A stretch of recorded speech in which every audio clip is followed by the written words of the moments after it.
Simple Anime Recap. Nagsimula ang kwento sa pamamagitan ng pagpapakita ng 4 na taong nakatayo sa harap ng isang altar na pinaliligiran sila ng isang grupo ng mga mage na kasama. Mga tauhan na nakasuot ng maitim na balabal ang prinsesa ay nasa harapan nila na may kasamang mga kabalyero at salamangkero na nakatingin sa paghanga. Ang mage sa tabi ng prinsesa ay natuwa sa pagsasabing ang mga bayani ay tumugon sa kanilang tawag ng isa pang mage. Humingi ng kanilang pahintulot upang tasahin ang kanilang mga kakayahan. Itinuro niya ang kanyang mga kagamitan na mukhang isang salamin sa isa sa ang mga bayani na tila isang estudyante. Ang mage ay namangha habang ang kanyang kagamitan ay tinataya ang bayani bilang isang banal na tebak. Wilder na nagtataglay ng mataas na potensyal, hindi siya naghintay ng matagal at tinaya ang susunod na bayani na tinaya siya ng kagamitan upang maging isang Wilder ng maramihang malakas na elemental magic. Ang mga bayani ay mukhang tulala, gayunpaman ang prinsesa ay natuwa. Marinig ang mga resulta ng pagtatasa habang hiniling niya sa mga bayani na iligtas ang kanilang kaharian ng Rage Cedar na sinasabi rin na sila ay kanila.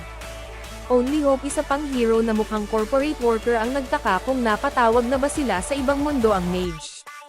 Napansin siya at ginamit ang kanyang kagamitan upang tasahin siya. Ang kagamitan ay nagpahayag ng kanyang impormasyon. Ang kanyang pangalan ay Mudet Woshi, 27 taong gulang at ang kanyang kakaibang kasanayan ay ang online na grocery na ikinagulat ng lahat kahit na sila ay nagtaka kung ang kasanayang ito ay alinman.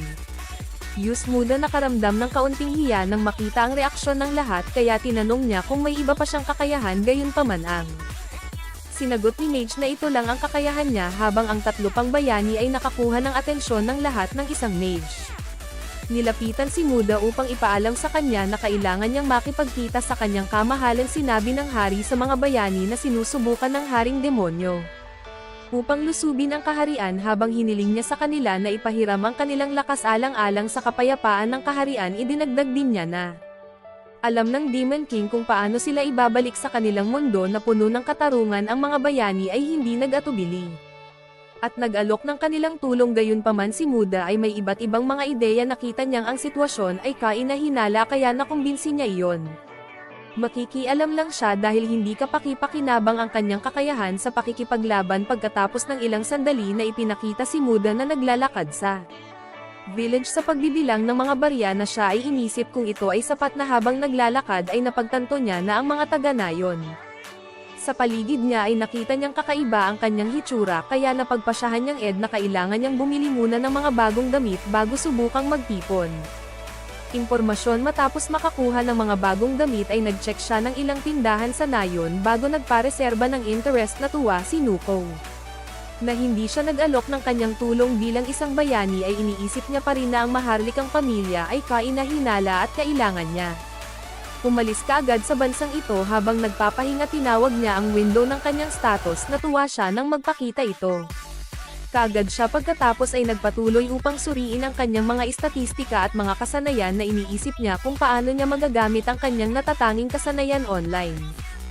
Grocery. Sinubukan niyang tawagin ang pangalan ng kasanayan, ngunit walang nangyari. Tiningnan niya muli ang window ng kanyang status at sinubukang hawakan ang pangalan ng kasanayan na isang pagsabog ng liwanag ay biglang lumitaw bago inihayag ang isang online na tindahan na mukhang isang modernong pamimili website. Pumili siya ng tinapay at tubig sa tindahan, gayunpaman hindi siya makapag-check out dahil wala siyang sapat na balanse. Pagkatapos mag-isip ng kaunti, sinubukan niyang gamitin ang ilan sa kanyang mga barya, ay gumana ito at ang mga bagay na binili niya ay lumabas sa manipis na hangin. Sa kanyang harapan ay sinimulan niyang kainin kaagad ang kanyang tinapay nang mapagtanto niya kung gaano kapaki-pakinabang at maginhawa ang kanyang kakayahan. Kinabukasan ay naghanap siya ng karwahe na patungo sa isang lugar na tinatawag na Kills. Habang sa loob ng karwahe ay nakasalubong niya ang isang naglalakbay na merchant. Tinanong niya ang mga ngalakal tungkol sa kanyang kakayahan sa pagtatasa at kahon ng item. Nagulat siya nang sabihin ng mga ngalakal sa kanya na ang mga ito ay mahalagang mga kasanayan. Pagkatapos marinig ang batang ito, naisip na dapat siyang maging mas maingat upang maiwasan ang pagtingin. Kainahinala mula ngayon, ipinaalam din sa kanya ng mga ngalakal ang tungkol sa gulo ng buwang sa Rage Cedar Kingdom at ang bulong-bulungan na malapit ng isara ng kaharian ang mga hangganan nito. Na ikinagulat ni Muda pagkarating sa susunod na bayan ay nakita ni Muda ang Pansinin na ang lahat ng serbisyo ng TRA ay kasalukuyang suspendido dahil dito nagpasya si Muda na magtungo muna sa ILSA. Mang-alap ng ilang impormasyon na nalaman niya na dahil ang kaharian ay nagsisimula ng iba't ibang digmaan ay nagpasya ang mga high-up na suspindihin ang mga serbisyo sa paglalakbay upang maiwasan ang mga mamamayan na umalis na maaaring mabawasan ang bilang ng mga sundalo na magagawa nila. Recruit for War. Sinabi rin sa kanya ng mga adventurer na nagbabalak din silang umalis sa kaharian na iminungkahi nila kay Muda. Na dapat din siyang umalis pagkatapos ay tumungo si Muda sa Adventurers Guild dahil kailangan niya ng mga adventurer para ay escort siya at protektahan siya mula sa mga halimaw habang naglalakbay siya ng mga paa patungo sa susunod na kaharian na nilapitan niya sa receptionist. Paglabas ng paghahanap ay nabagabag siya sa bayad sa 8 gintong barya ngunit ito ay kagyat na umalis siya sa galit na Seder Kingdom kaya pumayag pa rin siya na ipinakilala siya ng receptionist sa isang adventurer na tinatawag na Warner Shaang. Pinuno ng C-rank adventurer na tinawag ang Iron Will pagkatapos talakayin ang mga terminong napagpasyahan nilang umalis kaagad noon. Pag-alis ay ipinakilala ni Warner ang kanyang koponan. Ang kanilang eskrimador ay pinangalan ng Vincent the Scout, ay Rita the Mage, ay si Ramon at panghuli ang kanilang healer si Frank Fraca. Pagkatapos maglakbay ng ilang sandali ay nagpasya silang magpahinga. Nagboluntaryo si Muda upang maghanda ng kanilang tanghalian. Habang nilalabas ni Muda ang kanyang kagamitan sa pagluluto ay napansin ni Vincent ang kanyang husay sa box ng item habang si Rita naman ay humanga sa kanya. Sinabi ni Stove Muda na nakuha niya ito sa isang kaibigan dahil alam niya kung gaano kahalaga ang isang kalan sa mundong ito habang bumibili ng ilang mga kinakailangang bagay. Nakita ni Muda ang isang kalan para sa pagbebenta, gayunpaman ito ay nagkakahalaga ng 50 gintong barya na. Laking gulat niya ay nagpasya din siyang bumili mula sa kanyang online na tindahan sa halip dahil ito ay mas murang naghanda ng buhangin at sabaw para sa tanghalian. Ay talagang humanga ang buong team sa kanilang pagkain, lalo na sa masaganang sabaw which is an instant onion soup na binili ni Muda mula sa kanyang online store. Order ay naantig sa pagpayag ni Muda na kumain sila ng ganoon mamahaling pagkain dahil dito naisip ng party na swerte talaga sila kinuha nila ang trabahong ito pagkatapos magpahinga ng party. Nagpatuloy sa paglalakbay ay nakatagpo sila ng mga halimaw sa daan ngunit ang pangkat ng adventurer ay walang problema sa pag-aalaga sa kanila. Hinatay nila ang malaking baboy Ramon na pinatay nila at inilagay ito ni Mock Kuda sa kanyang kahon ng item. Pagkatapos maglakbay ng ilang sandali ay nagpasya silang upang huminto para sa hapunan. Pagkatapos ng masasarap na pagkain mula sa tanghalian ay inaabangan ng handaan ang hapunan na kanilang natipon. Sa likod ni Mudo habang inihahanda niya ang kanilang pagkain, sinabi niya sa kanila na nahihiya siya kaya hindi na nila siya pinapanood, pero talagang gustong itago na nakukuha niya ang mga sangkap mula sa kanyang online na kasanayan sa grocery na sinimulan niyang lutuin pagkatapos nilang umalis. Sid muna niya yung bacon tapos nilagay niya yung cabbage, carrots at pinakuluan yung patatas. Lastly nilagyan niya ng sausage. Ang ulam na inihanda niya ay sausage na nakabalot ng poto at tinapay. Ay ipinamahagi niya ang pagkain sa lahat at nagsimula silang kumain ng Muda. Naisip na hindi nila ito gusto habang sila ay tumahimik, subalit pagkatapos ng ilang segundo ay humihingi na sila ng higit pa. Servants Muda ay nagulat na gusto nila ang pagkain kaya ipinaliwanag ni Ramon na kadalasan ay kumakain sila ng pinatuyong karne at matigas na tinapay habang bumabiyahe, kaya sobrang satisfy para sa kanila ang magkaroon ng sabaw at malambot na tinapay sa pagkakataong ito. Sabi pa nila na mas matalas ang pakiramdam ng kanilang katawan at nawala ang kanilang pagod. Sa narinig nitong si Muda ay nagtaka kung paano ito posible dahil siya hindi nagdagdag ng kahit anong espesyal sa pagkain na akala niya ay dahil lang sa masarapang pagkain, ngunit isinaalang-alang niya pa rin. Using appraisal skill on them, he is so surprised after seeing buffs on Riz stats that he almost choked. Then he appraised ang pagkain at nakita sa kanyang paglalarawan na ito ay nagbibigay ng buffs para sa lakas at MP na natanto niya kung paano mapanganib na basta-basta magbigay ng mga pagkain na may malalaking mahilig sa iba, na pagpasyahan niyang itago ito. Isang sikreto habang kumakain sila ng isang malaking halimaw na kahawig ng isang lobo ang ipinakitang nagmamasid sa kanilang grupo nila. Ipinagpatuloy ang kanilang paglalakbay kinabukasan at makararating sila sa kaharian ng Venen sa loob ng 2 o 3 araw pagkatapos ng paglalakbay ng isang Buong araw ay nagpasya silang magtayo ng kampo bago sila pumasok sa kagubatan. Sinabi ni Muda na gagamitin niya ang pulang baboy ramo nila. Nakolekta mula sa nakaraang araw, gayunpaman sa pagkakataong ito sinubukan niyang iwasan ang paggamit ng mga sangkap mula sa kanyang online na grocery bilang. Sa abot ng kanyang makakaya ay hiniwa niya ang karne ng manipis na hiwa, pagkatapos ay inatsara niya ito sa sarsa ng luya sabay din niya ginutay-gutay na repolyo na parang gulay. Pagkatapos ay nagsimula siyang magprito ng karne. Ang amoy ng karne ay umaakit sa pansin ng grupo, sigurado silang magiging masarap ang kanilang kakainin. Ipinagpatuloy ni Nuka ang pagluluto ng paninigurado niya na ang karne ay ganap na natatakpan ng sarsa sa parehong oras. Ang lobo mula sa nakaraang araw ay naaakit ng amoy ng pagkain ay hindi alam ng grupo na ito ay natapos ni Muda sa pagluluto ng luya na piniritong pulang baboy at sinimulan niya itong ihain. Grupo ay hindi na makapaghintay na kumain. Matapos makita ito ang grupo ay hindi makapaniwala sa sarap na sinabi ni Franca na siya kadalasan ay hindi kumakain ng red boar meat, ngunit sa pagkakataong ito ay talagang kamangha-mangha. Ang grupo ay nagpatuloy sa pagkain ng masaya, gayunpaman isang higanti.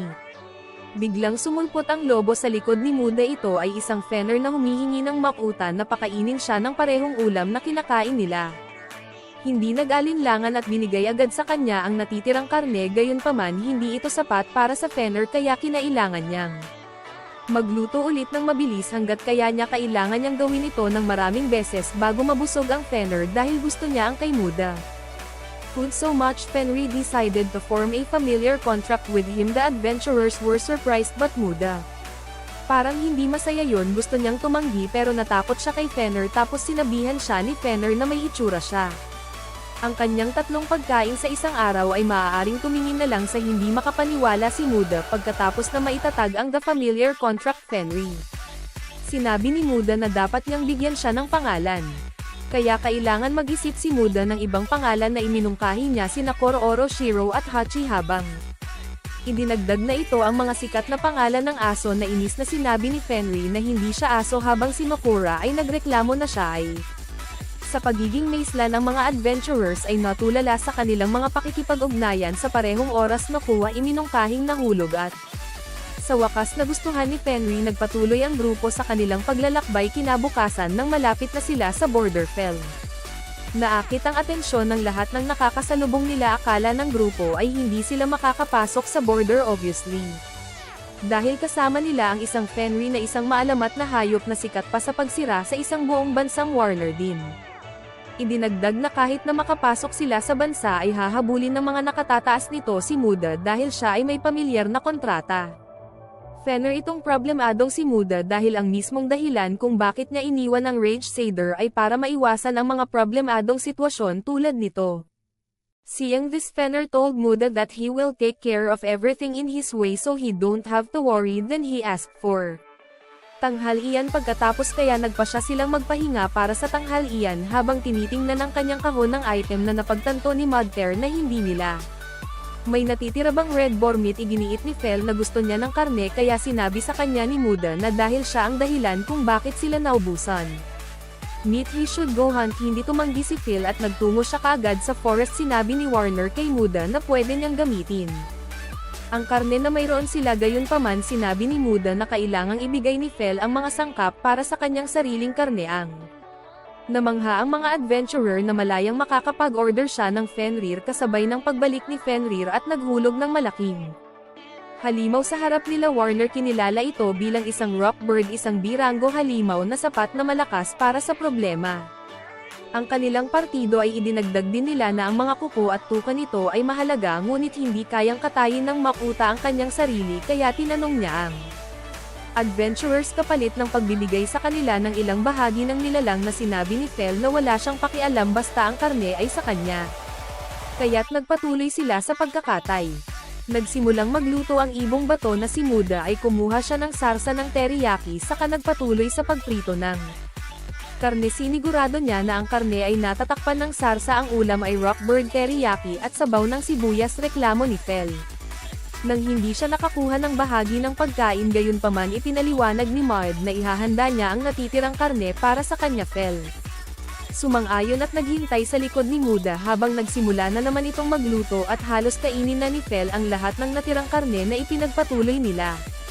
Kanilang paglalakbay pagkatapos ng kanilang pagkain at sa wakas ay narating nila ang hangganan ng kaharian ng Venom gayunpaman bago sila lumapit pa sa gate ay maraming sundalo ang lumabas dahil sa pagkahulog kaya walang noo si Warner kundi ipaliwanag ang lahat. Sa mga kawal muna pero hindi pa rin nila binitawan ang kanilang pagbabantay at pinalibutan ng grupo ni Muda ang commander. Tinanong kung pamilyar ba talaga si Fel kaya tinanong ni Muda si Fel na igarantiya na hindi niya mapipinsala ang bansa at ang bansa nito. Idineklara ni Fel na hindi siya maihahambing sa mindless beasts kaya hanggat hindi nila sinusubukang saktan ang mga ito ay hindi niya gagawin. Gawin ang anumang bagay na ikinamangha ng mga sundalo matapos marinig ang usapan ni Fel at sa wakas ay tinanggap na siya ng kanilang commander. Makad kasing pamilyar kaya pinapasok niya ang grupo sa bayan gayunpaman natatakot pa rin ang commander na mahulog kaya tinanong niya si Muda.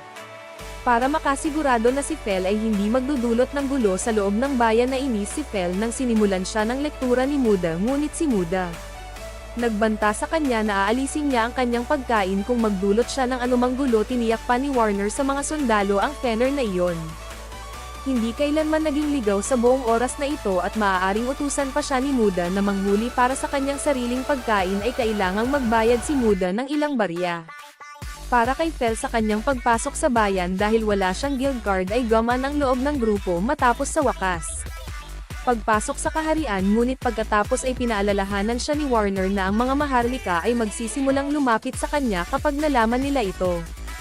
Tungkol kay Fel Muda ay nakaramdam na naman ng stress ngunit kumalma siya matapos na malaman na hindi talaga siya mananatili. The Kingdom sa napakatagal niyang planong maglakbay at tuklasin ang bagong mundong ito habang kumikita gamit ang kanyang online na kasanayan sa grocery. Nang marinig ang Warner na ito ay iminungkahi na dapat siyang magparehistro sa Adventurer o Merchants Guild bilang mga miyembro ng guild.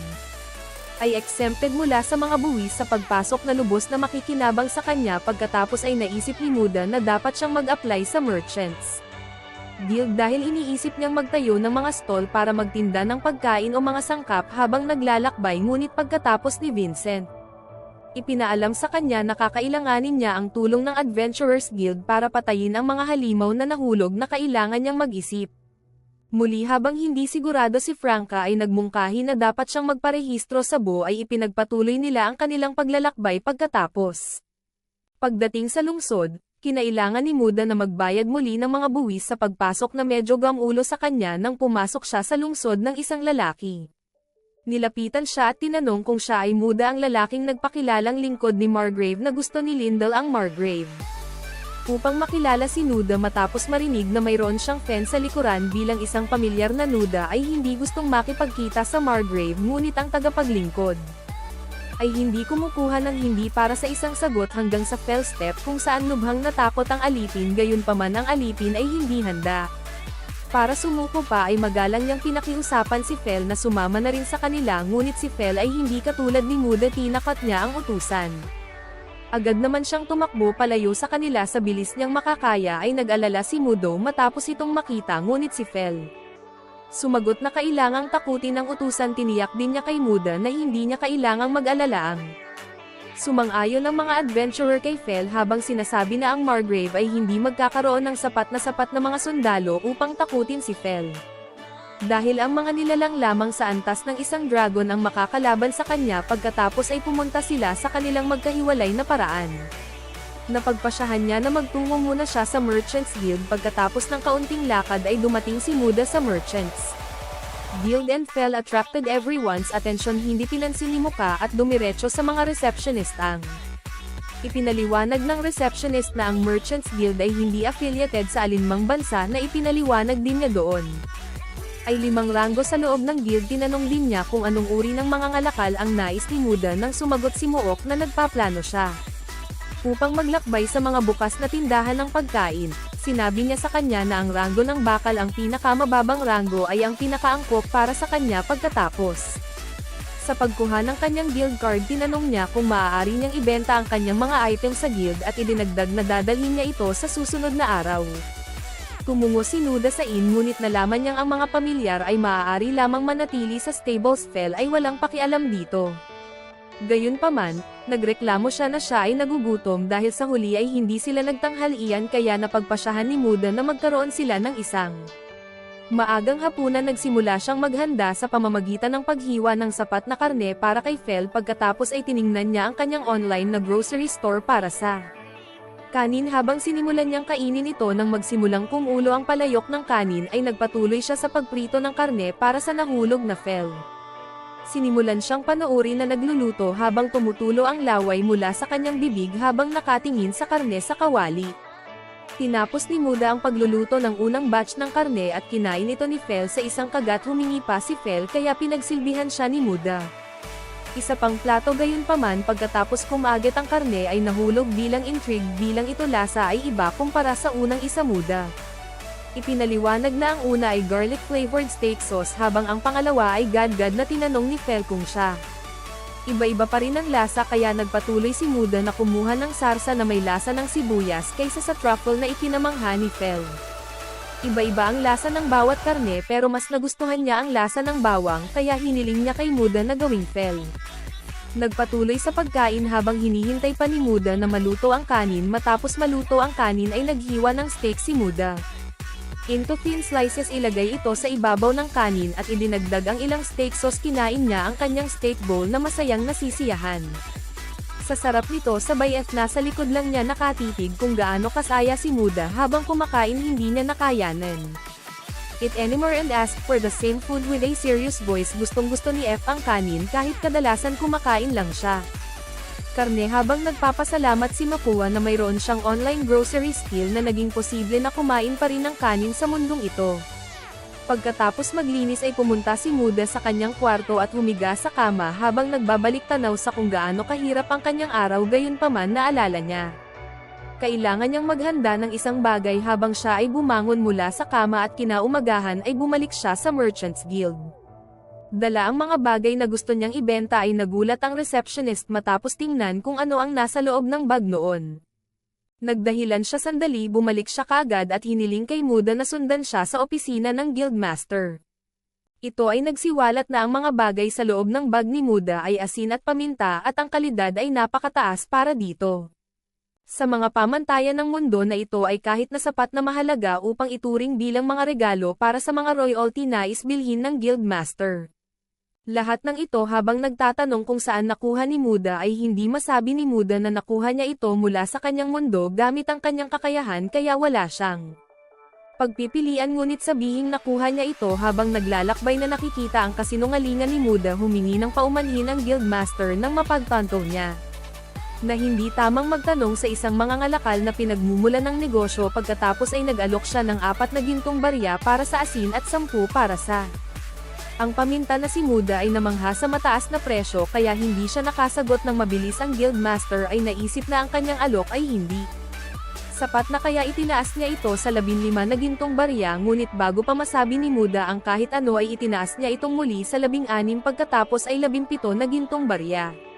Which is his limit. Hindi makapaniwala si Muda na ang kanyang 10 copper coins ay naging 17 gold coins, kaya lang pagkatapos ng transaction Muda dumiretso sa Adventurers Guild. Pumunta siya sa reception desk para magparehistro at ang hindi naging masigasig ang receptionist. Ipinaliwanag niya kung paano gumagana ang sistema ng paghahanap at kinumpirma ang kanyang pagrehistro. Gayunpaman, kung hindi humingi ng karagdagang paliwanag si Muda ay hindi na niya ipinaliwanag ang mga mahahalagang detalye na ginawa pa ni Muda na ang mga adventurer ay dapat naganap na umaasa sa sarili. Pumunta siya sa quest board at pumili ng ag-rank na quest na siya ang nagpaplanong gawin kinabukasan. Bago umalis sa guild nang bumalik si Muda sa inn ay nagrereklamo na si Fel kung gaano siya kagutom kaya kailangan niyang simulan agad ang kanilang mga pagkain. F humingi din ng garlic flavored steak. Sinasabing wala siyang pakialam na kainin ito araw-araw, ngunit sumagot si Mudfair na gusto niyang kumain ng mas masarap na pagkain, which nakuha ang atensyon ni F na inaabangan niya ang pagkain ng mas masasarap na pagkain habang masayang kumakain ng kanyang steak nuda. Napagtanto niyang delikado ang bawang para sa mga aso kaya't napagdesisyonan niyang suriin ang katayuan ni F sa pamamagitan ng kanyang kakayahan sa pagtatasa.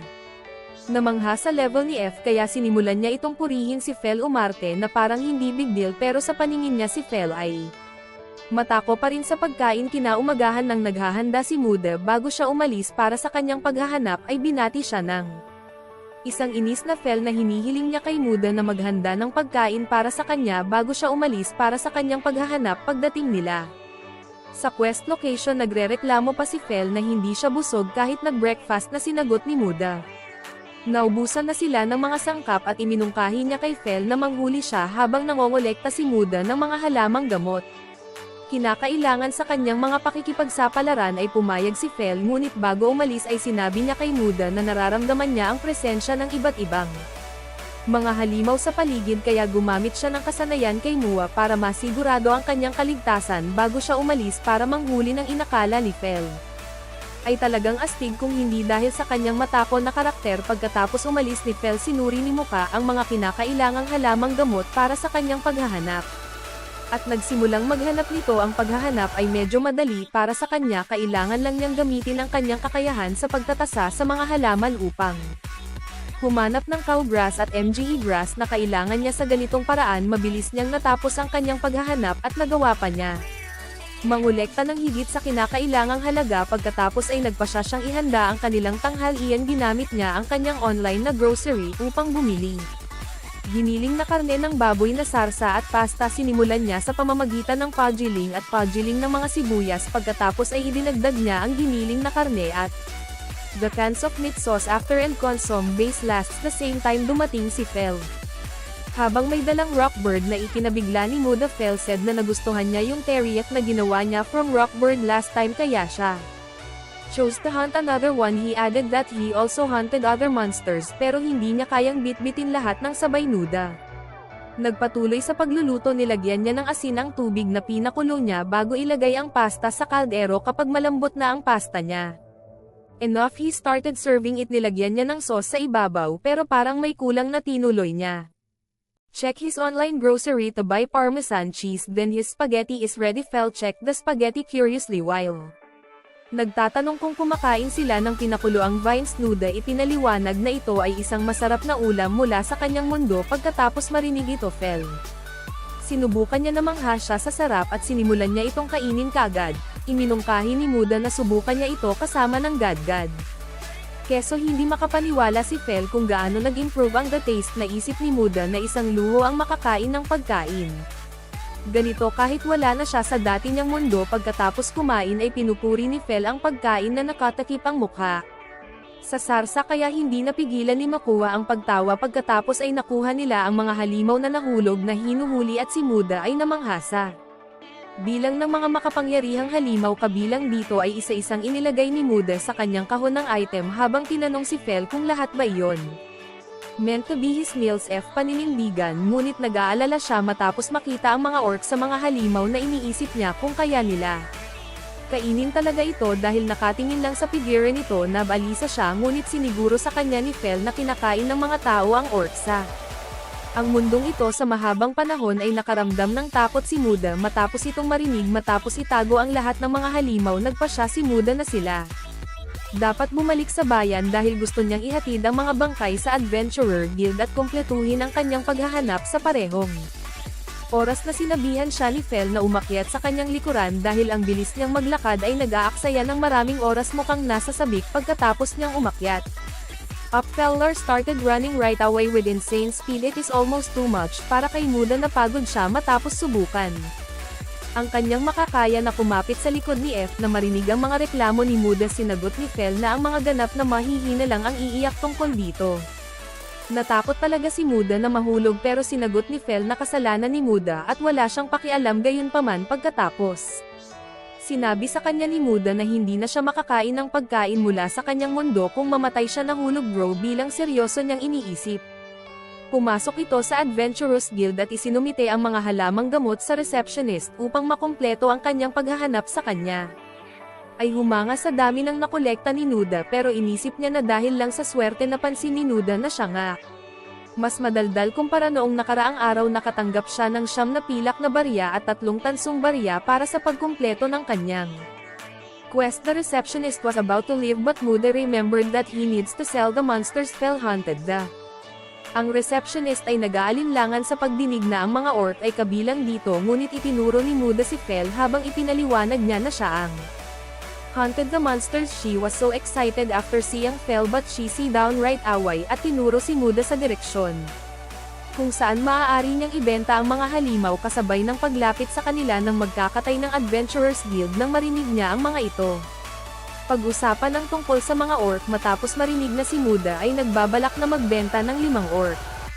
Hiniling ng Verdugo kay Muda na pumunta sa bodega kasama niya sa likod ng guild na binanggit niya kung paano niya narinig ang nuda sa pamamagitan ng mga chismis na nagsasabing ang isang lalaki ay naging isang Fenner into a familiar. Nudo was surprised, but he started taking out the monsters from his item box. The butcher was napatulala nang makita ang dami ng matataas na ranggo na halimaw sa harap niya. Sinubukan ni Muda na magtanong kung lahat ng halimaw ay edibang. Kinumpirma ng Verdugo at sinabi na karamihan dito ay kahit na ang mga delicacy. Ay natuwa si Muda at sinabihan ang magkakatay na siya ay only wants the meat and he will be sell the rest of the part to the guild. Nagulat ang butcher, pero matapos mapagtantong may Fenrir si Muda ay naiintindihan niya. Pagkatapos ay ipinaalam niya kay Muda na aabutin ito hanggang sa susunod na umaga para ay proseso ang lahat ng halimaw at matatanggap niya ang bayad. Pagkatapos ay tinanong ni Muda kung maaari niyang makuha ang karne ng kahit isang halimaw muna. Sumang-ayon ang butcher habang nagtatanong kung ayos lang siya. Kay Orc M ay nag-aalangan ngunit nahulog pumagitna na sinasabi na magkakaroon sila nito dahil matagal na siyang hindi kumakain ng karne ng orc. Hindi rin nagtagal ang magkakatay ng karne. Ay proseso ito. Pagkatapos bumalik sa nag-isip si Muda kung paano niya lulutuin ang karne ng orc habang tinitingnan ng kahon ng kanyang item. Hinanap ang natitirang parsley at parmesan cheese. Pagkatapos ay kumuha siya ng mga itlog at harina. Hiniwan niya ng manipis ang karne sa kabinatukan.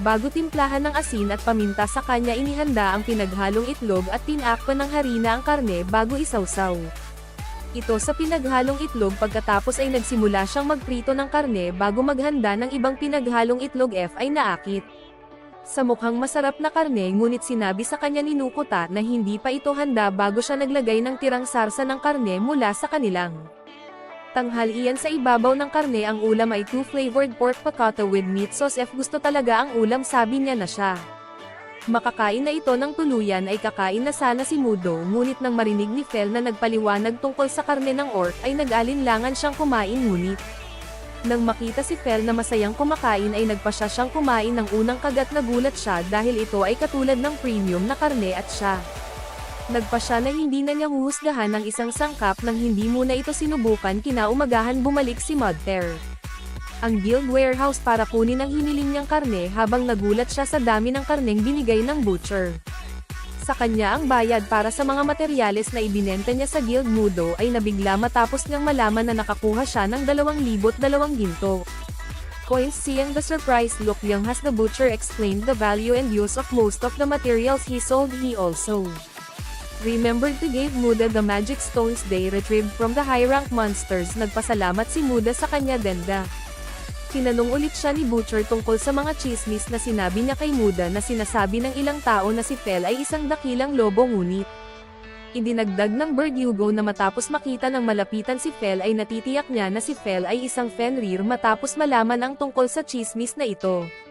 Napagtanto ni Muda na mula ngayon ay dapat niyang sabihin sa lahat na si Fel ay isa lamang mahusay na lobo sa halip na isang Fenner upang makaakit ng mas kaunti pansin dahil maaari itong malutas ang maraming mga problema. Habang siya ay naglalakbay sa loob at labas ng border, sinabi niya kay Fel na dapat magsimulang maglakbay muli. Sumagot si Fel na ayos lang siya, mas inaalala niya ang kanyang pagkain. Sinabi niya kay Muda na makita ang bundok ng karne ay nagpagutong sa kanya. Ay natatawa na lamang si Muda nang makita kung gaano kita ko ang pagkahulog. Ay nagpatuloy sila sa maglakbay muli bago magpahinga sa isang lugar na tila isang guho. Ay nagpasya si Muda na dapat silang huminto doon the night as he's already satisfied with how far they managed to travel considering that they left urgently. Fel sumagot na sana ay maglakbay pa sila ng higit pa kung guguluhin ni Muda ang kanyang likod habang humihingi ng hapunan. Sinabi ni Muda kay Fel na dahil malaki ang kinita niya sa kanila kaya't sila na ang magagamot sa pagkakataong ito. Nang marinig itong si Fel ay bumangon kaagad. Lumipat si Mauve sa tabi ni Muda para mag-check din ng online grocery although King lang ang hinahanap niya. Nagpatuloy sa pagsuri ng mga pagkaing karne sa kanyang tindahan na nagulat sa kung gaano karaming mga pagpipilian ang magagamit para sa kanya na naisip niya ito. Umuulan kaya tumingala siya para tingnan pero nang makita niya si Fel na pagtanto niyang naglalaway lang si Fel sa tabi niya kaya naman. Bumili ka agad ng maraming kahon ng ulam ng karne nasa sabik na ako matapos makita ang iba't ibang karne sa harap ng. Siya ay sinimulan niyang kainin ang kanyang pagkain habang ipinapaliwanag ang texture at lasa ng bawat isa nito nang makita si Paul na masayang kumakain. Maaaring nagsimulang magluto, bumili siya ng Japanese Black Wagyu steak mula sa kanyang online na grocery pagkatapos magluto ng una. Pirasong inihain niya kay Fel pero hindi nasiyahan si Fel sa laki ng makuha. Ipinaliwanag kung gaano kamahal ang pagdinig ng karne na ito ay naging interesado si Fel at nagpatuloy na subukan ito pagkatapos kunin ang first bite. Natuwa talaga si Fel sa sobrang lambot at sarap nito ay hindi niya napigil ang iwagwag ang kanyang buntot habang ninamnam ang karne sa kanyang bibig. Pagkatapos ay ipinaliwanag ni Nuda kung gaano kaingat ang pag-aalaga ng mga baka para sa karne na ito upang matiyak na mataas ito. Nagulat si Quality pagkarinig nun, then he explained that since this world is full of beasts there's no need to mag-alaga ng mga hayop dahil sapat na ang manghuli lang ng mga hayop para sa pagkain. Nahulog ang bata kasama ng isa pang piraso ng karne na kanyang masayang kumain. Muli ay nagsimula na rin silang mag-usap tungkol sa mga pagkain sa mundo ni Muda. Ipinaliwanag niya na sa kanyang bansa sila hindi kailanman nakompromiso pagdating sa pagkain na pagpasyahan ni Fel na ito ang dahilan sa likod ng husay ni Muda sa pagluluto. Ngunit si Muda naisip na ang lahat ng ito ay dahil sa kanyang online na grocery na nasiyahan lamang si Fel pagkatapos kainin ang lahat ng mga kahon ng pagkain na kanyang sinabi kay Nuda na nakaramdam siya ng sigla sa tuwing kakainin niya ang pagkain ni Muda at idinagdag pa na mas masarap ito sa pagkakataong ito. At pakiramdam din niya ay madali niyang matalo ang sinaunang dragon na minsan niyang nilabanan nang marinig ang Nuda na ito na humiling kay Fel na hayaan siya. Appraise his status tapos nakita niyang tumaas ng 50% ang stats ni F. Feeling all the buff he has right now, Fel told Muda na siya ay dapat pumunta para sa isang pangangaso upang hindi sayangin ito. Gusto ni Muda na tumanggi sa takot na ang ibang mga halimaw ay maaaring lumitaw habang wala si Fel. Gayunpaman binigyan siya ni Fel ng isang hadlang na maaaring magpalihis ng hininga ng dragon nang madali niyang tinuloy. Umalis pagkatapos na iniisip na hindi na babalik si Fel anumang oras. Sa lalong madaling panahon inihanda ni Muda ang kanyang higaan habang binabalak niyang matulog na pakiramdam komportable sa kanyang Japanese futon. Hindi nagtagal bago siya nakatulog ay nagbago ang eksena. Kay Fel pa rin ang kanyang nararamdaman. Ang buff sa kanyang katawan ay nagawa niyang pumatay ng isang rock bird na agad na nakaramdam ng hindi nasisiyahan. Pumunta siya upang maghanap ng mas malakas mga halimaw ngunit namatay din ang higanteng USA mula sa isang hit ng kanyang mahika sa pag-iilaw. Pagkatapos ay nagpatuloy siya sa pakikipaglaban sa isang grupo ng mga orc. Tapos isang orc general pero all of them are no match to Fel. Then he started fighting a monster that looks like a si Chima. Kinaumagahan ay napasigaw na lamang si Muda. Sa gulat pagkagising niya ay napaliligiran siya ng isang bundok ng bangkay na kung saan ang lahat ay napakalakas na halimaw. Nagpasya siya na hindi niya hahayaang kumain muli si Fel ng Japanese Black Wagyu na sina Nuda at Fel. Kasalukuyang nag-aalmusal si Fel ay kumakain ng maingat habang pinupuri ang inihaw na kates. Nuda ipinaliwanag na ang trick ay dahan-daang lutuin ito simula sa balat para maging malutong kasabay ng paghahain niya kay Fel. More spice this time with lemon butter sauce at soy sauce. Nagkomento si Fel na mas magaan ang lasa nito kumpara sa rockbird. Pero gusto pa rin niya habang sinabi ni Muda na parang ang pagkakaiba ng manok at pato dahil sa Fel na ito. Sabik na manghuli muli ng halimaw matapos marinig ang tungkol sa pangangaso, naging interesado si Muda kung paano hinabol ni Fel ang kanyang biktima. Ipinaliwanag ni Fel na gumagamit siya ng claws at ngipin ngunit para sa mga mahihinang halimaw na may napakalaking bilang mas gusto niyang gamitin ang kanyang magic para sa kahusayan at siya. Buong pagmamalaki na pinag-uusapan kung paano siya nabiyayaan ng Diyosa na si Niner na ginawa ang kanyang Wii Magic bilang kanyang pinakamalakas na magic mudo. Namangha siya matapos makita ang magic ni F tapos tinanong niya kung posible bang gumamit din siya ng magic. Sinagot iyon ni Fel. Pwede naman basta may magic power siya kaya chinek agad ni Muda ang status window niya after seeing that he has some magic power. He asked Fel how to use it. Sagot ni Fel na kailangan lang niyang isipin pero na-realize niya iyon. The way Fel used his magic isn't applicable to him, naisip niya, then he tried using fire magic pero walang nangyari. Tinanong siya ni Fel kung ano ang ginagawa niya na ikinahihiya niyang tumulong sa Myuko. Understand better, sinabihan siya ni Fel na hawakan ang katawan niya para maramdaman niya ang daloy ng magic, sa kanya idinagdag na gagawin na lang niya. Kailangang mag-ensayo pa. Pagkatapos nitong si Muda ay nagsimulang mag-practice ay maaari na siyang mag-cast ng fireball ngayon at nagpatuloy siya sa paghagis. Habang sinubukan niyang tamaan ang K ng meat sauce ay masyadong mahina ang fireball niya at hindi ito lumapit sa target. Which is so pathetic na ikinagulat pa ni Fel, saka idinagdag ni Fel na dapat asahan dahil sa kakulangan niya. Pagsasanay iminungkahi ni Fel na kailangan ni Muda ng ilang karanasan sa labanan, ngunit hindi nagustuhan ni Muda ang ideya dahil ayaw niya. Ang lahat ay napakalakas na halimaw. Nagpasya siya na hindi niya hahayaang kumain muli si Fel ng Japanese Black Wajon na sina Muda at Fel. Kasalukuyang nag-aalmusal si Fel ay kumakain ng maingat habang pinupuri ang inihaw na kates nuda. Ipinaliwanag na ang trick ay dahan-daang lutuin ito simula sa balat para maging malutong, kasabay ng paghahain niya kay Fel. More spice this time with lemon butter sauce at soy sauce. Nagkomento si Fel na mas magaan ang lasa nito kumpara sa Rockbird. Pero gusto pa rin niya, habang sinabi ni Muda na parang ang pagkakaiba ng manok at pato dahil sa Fel na ito. Sabik na manghuli muli ng halimaw matapos marinig ang tungkol sa pangangaso, naging interesado si Muda kung paano hinabol ni Fel ang kanyang biktima. Ipinaliwanag ni Fel na gumagamit siya ng claws at ngipin, ngunit para sa mga mahihinang halimaw na may napakalaking bilang, mas gusto niyang gamitin ang kanyang magic para sa kahusayan at siya. Buong pagmamalaki na pinag-uusapan kung paano siya nabiyayaan ng Diyosa na si Niner na ginawa ang kanyang Wii Magic bilang kanyang pinakamalakas na magic mudo. Namangha siya matapos makita ang magic ni F, tapos tinanong niya kung posible bang gumamit din siya ng magic. Sinagot iyon ni Fel. Pwede naman basta may magic power siya kaya chinek agad ni Muda ang status window niya after seeing that he has some magic power. He asked Fel how to use it. Sagot ni Fel na kailangan lang niyang isipin pero na-realize niya iyon. The way Fel used his magic isn't applicable to him, naisip niya, then he tried using fire magic pero walang nangyari. Tinanong siya ni Fel kung ano ang ginagawa niya na ikinahihiya niyang tumulong sa Myuko. Understand better, sinabihan siya ni Fel na hawakan ang katawan niya para maramdaman niya ang daloy ng magic, sa kanya idinagdag na gagawin na lang niya. Kailangang mag-ensayo pa. Pagkatapos nitong si Muda ay nagsimulang mag-practice ay maaari na siyang mag-cast ng fireball ngayon at nagpatuloy siya sa paghagis.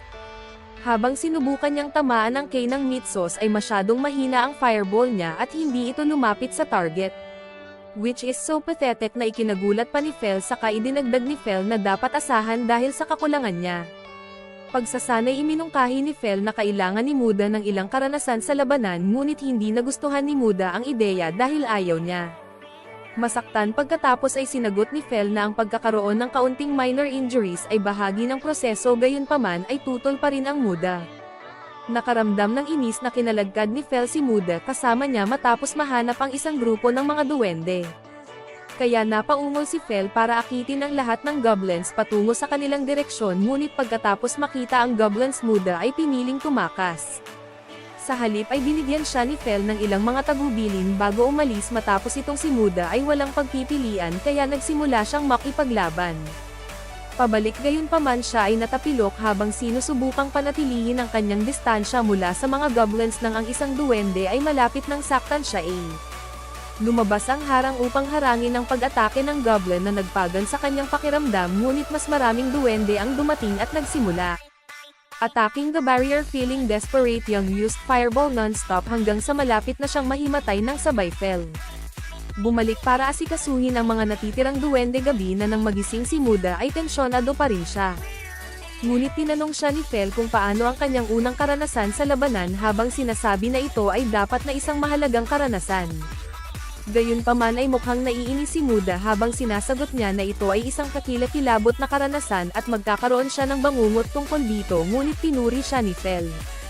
na nagsasabi na ang kanyang fireball ay kahanga-hanga bago siya nawalan ng malay habang nagbibigay sa kanyang sarili ng mga kredito para sa mga pagpapabuti ni Muda. Nagreklamo na bilang isang baguhan ay hindi siya dapat itapon sa gitna ng isang goblin settlement. Sinagot ni Fel na kasalanan niya ang pagpapakita ng napakaliit. Progress. Then he realized na tumaas ang level ni Muda. Excited si Muda about it and he checked his status window na masaya siya na nakikita ang mga pagpapabuti sa kanyang mga istatistika at mayroon na siyang fire magic bilang isang kasanayan noon. Biglang naglabas si Fel ng isang halimaw na tila isang malaking goblin habang sinasabing ito ay isang Reg Along pagbatisa. Ang halimaw ay isang haring goblin. Ito ay isang mataas na ranggo na halimaw na mayroong magic stone bagaman sinasabi ni Fel na ito ay isang regalo pero sa totoo lang naisip niya na kung kikita sila ng malaki sa pagbebenta ng halimaw na Muda ay gagamutin ulit siya ng Wagyu steak. Gayunpaman tumanggi si Muda na nagsasabing marami pa silang karne at pera mula sa huling pagkakataong manghuli si Fel kaya wala be any treats for a while, especially the Wagyu beef. Suko na si Fel pero nagrereklamo pa rin siya na gutom na siya. Muda talaga. Nagsisisi na tinatrato niya si Fel ng Wagyu steak pagkatapos ay bumangon siya para ihanda ang kanilang pagkain ngunit nahihilo siya habang natamba siya pabalik. Muling tinanong ni Fel kung bakit siya nagkakalokohan. Naiinis si Muda pero ang sagot niya ay pagod na siya. Dahil sa naubusan ng magic kasabay nito ay binuksan niya ang kanyang online grocery at bumili ng maraming tinapay sa pag-aakalang iyon. They should eat something sweet. Fel find the smell peculiar and he demanded for me but Yang answered that he's too napagod magluto tapos nagsimula na siyang kumain. Gama ng pakiramdam niya pagkatapos kumain ng matamis na tinapay. Nakita si Makura na kumakain na masayang nahulog. Nagsimula na din siyang kumain. Nagulat siya sa mga variation ng kinakain niyang tinapay at natapos niya lahat ng wala sa oras tapos siya asked Muda to serve him more. Nagulat si Muda na mahilig din pala si F sa sweets kaya siya nagsimulang magbukas ng mas maraming pakete ng tinapay habang tinuturuan si F na maaari siyang magka-diabetes o cavities dahil sa sobrang pagkain. Sweets. Gayunpaman kinabulaanan ni Fel na hindi posible na magkasakit siya. Ipinaliwanag niya na dahil siya ay biniyayaan ng Diyos sa sarir siya ay immune sa lahat ng lason, sakit at status ailments. Nagulat si Mudo tapos tinanong niya kung ito rin ba ang dahilan kung bakit magaling si Fel sa wind magic. Fel affirmed while nagpapaliwanag na siya ay ipinanganak na may likas na talento sa mahika ng hangin at ang pagpapala ng Diyos ay nagpalakas sa kanya ngunit siya ipinagmamalaki na hindi madaling makuha ang pagpapala ng isang Diyosa na sumang-ayon si Muda dahil ang pagpapala ay parang isang kabuuang daya. Napagtatanto ang mga benepisyo ng pagpapala, sumigaw si Muda sa langit na tumatawag sa mga Diyos at Buddha habang nagmamakaawa para sa blessing. Noon may isang babae na nakaupo sa isang balon na may pilyong ngiti. Dumating sila sa bayan kinaumagahan ngunit ang ibang mga tao ay nagtakbuhan mula sa takot habang nakikita ang pagkahulog dahil sa kaguluhan na ito ay sumiklab na umaakit sa mga sundalo. Atensyon nila pinalibutan at itinutok ang mga spears nila kay Muda at nahulog agad. Kinuha ni Muda ang guild card niya habang nagpapaliwanag na si Fel ay kanyang pamilyar. Ang sundalo ay nagtanong kung si Fel ay isang mahusay na lobo habang nagulat na isang bagong ranggo nagawa ng adventurer na paamuin ang isang mataas na ranggo na halimaw. Gusto ni Fel na pabulaanan na hindi siya isang mahusay na lobo ngunit nag-ambala ang bata. Bago pa man siya makapagsalita ay sinimulan na siyang kausapin ni Fel sa pamamagitan ng telepathy na ikinagulat niya sa sinabi ng sundalo. Muda na garantisadong para sa isang mahusay na lobo ang magdulot ng panik kaya kailangan niyang mag-ingat sa pagpasok sa ibang mga bayan habang ibinabalik ng sundalo ang kanyang guild card. Nagreklamo ulit si Fel na hindi siya dakilang lobo. Tulala pa rin si Muda habang nakararanas ng telepathy kaya ipinaliwanag ni Fel na maaari silang mag-usap sa pamamagitan ng kanilang mga isipan mula nang magtatag sila ng isang pamilyar na kontrata. Muda nagreklamo kung bakit hindi niya sinabi sa kanya ng mas maaga ngunit ang sagot ni Fel ay hindi kailangan dati habang ginagamit nila telepathy. Biglang naputol ang sundalo sa pagpapaliwanag sa mga responsibilidad at parusa ni Muda kung sakali may nangyari. Nakaramdam ng takot si Muda na marinig ang mga parusa ngunit pumayag siya kaagad na nagpatuloy si Fel sa pag-akit. Pansin habang nasa loob ng bayan na nakikita kung gaano kalaki ang bayan. Naisip ni Muda na kailangan na kumuha ng mapa bago ang Muda. Sinubukan niyang kumuha ng mapa na pagpasyahan niyang umalis na siya nahulog sa kwadra unang nag-alala tungkol sa kanyang pagkain fell bombarded. Si Muda na may mga tanong tinanong niya kung saan siya pupunta kung anong oras siya babalik at ano ang gagawin niya kung hindi siya makahanap ng isang mapa Muda.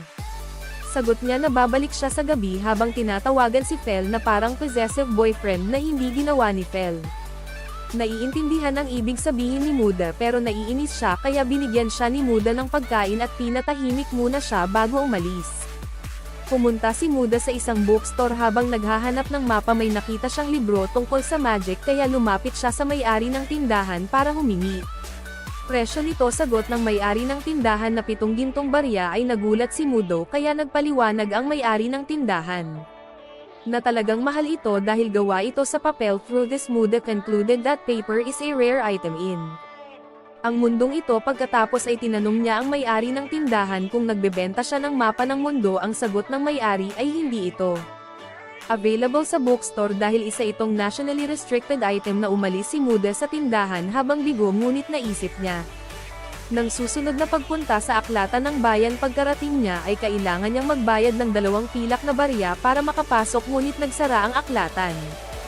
Ilang sandali pa ay nagalit siya sa kanya wala siyang ibang pagpipilian kundi ang bumalik muna sa inn. Pagdating niya sa inn Fel ay nagtatampo na itong nagrereklamo sa gutom kaya nagpa siya si Muda na maghanda kaagad ng hapunan subalit hindi ito tumigil.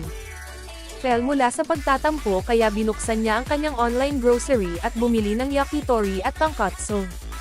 At inihain ito kay Fel na curious si Fel sa pagkain kaya ipinaliwanag ni Muda kung ano ang mga ito pagkatapos ay medyo naamoy ito. Bago nagsimulang kumain ay labis siyang nasiyahan sa pinaghalong matamis at maalat na lasa kaya nagpatuloy siya sa pagkain habang ipinaliwanag ang lasa at texture ng bawat piraso. Pagkatapos ay nagpatuloy siya upang subukan ang tonelada ng kato. Susunod na fast mode ay mas mahusay kaya sa wakas ay gaman ang pakiramdam ni Muda nang handa na ang kanin ay nagsimula na rin siyang kumain. May pork cutlet na may Worcester sauce sa ibabaw ng kanyang kanin. Naglalaway si Fel habang pinapanood si Muda na kumakain. Nagulat si Muda na gusto pa rin niyang kumain gayunpaman ay humingi ng mas maraming pagkain si Fel habang sinasabing malayo sa sapat ang kanyang pagkain habang nag-e-explore the town. Muda end up in front of the pub. Medyo natakot siya pagkapasok pero desperado siya sa information kaya nagkaroon siya ng upang matiis ay nakuha niya ang ilang adventurer na magbigay sa kanya ng ilang impormasyon pagkatapos mag-alok sa kanila ng ilang libreng inumin.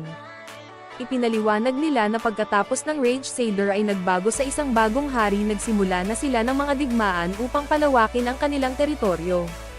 At na ang pinakamatatag na kaharian sa ngayon ay ang tao at si Leonard sa silangan. Ipinaliliwanag din nila na mula sa mga ito ang mga kaharian ay may maraming piitan. Sila ay mahusay din para sa mga adventurer. Matapos marinig ang tungkol sa dungeon si Muda ay interesado ngunit natatakot siyang pumasok sa isa. Nagulat ang mga adventurer matapos marinig na nahirapan si Muda na maghanap ng mapa. Pagkatapos ay nagsimula silang tumingin sa isa't isa bago nag-alok na magbenta ng mapa kay Muda. Muda ay nasa sabik na marinig ito.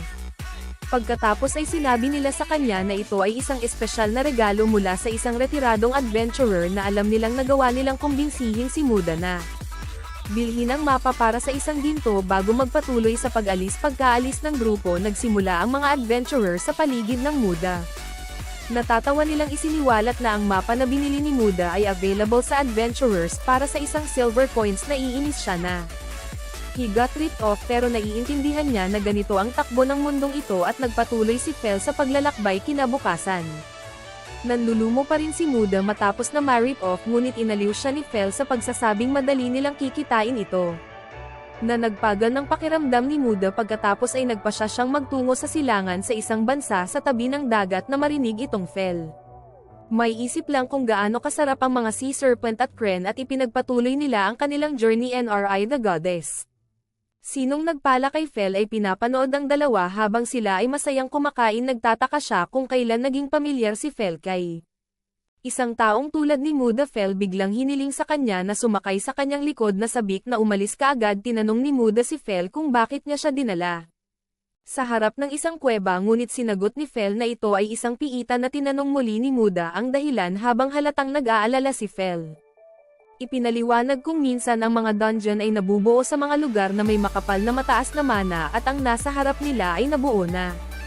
Kamakailan lamang ngunit hindi iyon ang gustong malaman ni Muda kaya ipinaliwanag muli ni Fel na narito siya upang makakuha ng ilang karanasan sa labanan. Dahil ang kanyang fire magic ay nag-improve ng gusto habang nasa labanan kaya nahulog concluded kailangan nilang gawin ito muli upang mapabuti ang Mud Ace. Nagsimulang maglakad si Earth Magic Muda palayo sa piitan ngunit nahulog siya at itinapon siya pabalik palapit sa pasukan na nakaramdam ng takot. Tumakbo si Mudtear pabalik kay Fel at iginiit na hindi niya ito kakayanin subalit pinabulaanan ni Fel na ginalugad na niya ang piitan at ito ay puno ng mga mahihina habang idinagdag na siya ay nakialam lamang dahil ang paraan ni Muda upang sanayin ang kanyang magic ay walang bunga din siya. Sinabi na tulad ng huling beses na gagamitin niya ang kanyang hadlang sa Muda habang ipinapaliwanag na ginagawa niya ito para sa Muda upang gumawa. Malakas siya kaso may time na hindi niya kayang protektahan si Muda. Tinignan niya muna si Sui bago pumayag pero sinabi niya kay Fel na kailangan muna niyang maghanda dahil plano niyang umasa sa kanyang online grocery na taranta si Fel pagkatapos. Kinuha ni Muda ang lahat ng uri ng pagkain mula sa kanyang online na grocery. Ipinaliwanag ni Muda na ang ibang mga makamundong pagkain ay nagbibigay ng tiyak. Pansamantalang buffs at ito ang naging dahilan kung bakit mas lumakas ang pakiramdam ni Fel pagkatapos kumain ng wagyu steak mula kay Fel. Finally naintindihan niya habang nakatingin sa pagkain sa harap niya habang naglalaway tapos idinagdag pa ni Muda na medyo kakain siya ng lahat ng bagay dahil hindi niya alam ang mga partikular na buff na ibinibigay ng bawat isa sa mga pagkain at ipauubaya niya ang natitira kay Fel at Sui para tapusin si Muda nagsimulang kumain. At kinumpirma ni Fel na tumataas talaga ang stats niya. Sinimulan ni Muda pakainin din si Soy at inuubos ni Soy kahit ang mga lalagyan kaya na-curious si Fel kung ang mga lalagyan ay makakapagbigay din kay buffs ngunit ipinaliwanag ni Muda na pinapataas nito ang level sa halip at napagpasyahan ni Fel na si Soy ay maaaring mag-level up hanggat gusto niya. Si Muda ay nagsimulang kumain ng mga dessert na siya lamang. Huminto pagkatapos hindi na siya makakain pagkatapos ay tinignan niya ang status window niya at nalaman niya na ang stats niya tumaas ng humigit kumulang 20%, sinuri din niya ang mga istatistika ng Fel at so na naging makabuluhan si Fel. Ang mga buffs habang ang stats at level ni Soy ay parehong tumaas dahil dito hinimok ni Fel si Muda na handa na silang pumasok sa piitan. Ngayon bagamat natatakot pa rin si Muda ay pumayag pa rin siyang pumasok pagkatapos maglabas ng espada at matapos hilingin kay Fel na ihagis ang kanyang harang sa kanya habang si Soy ay kumpiyansa na nananatili sa harap ng grupo. Si Muda ay mabagal na naglalakad sa likod na nakakaramdam ng takot.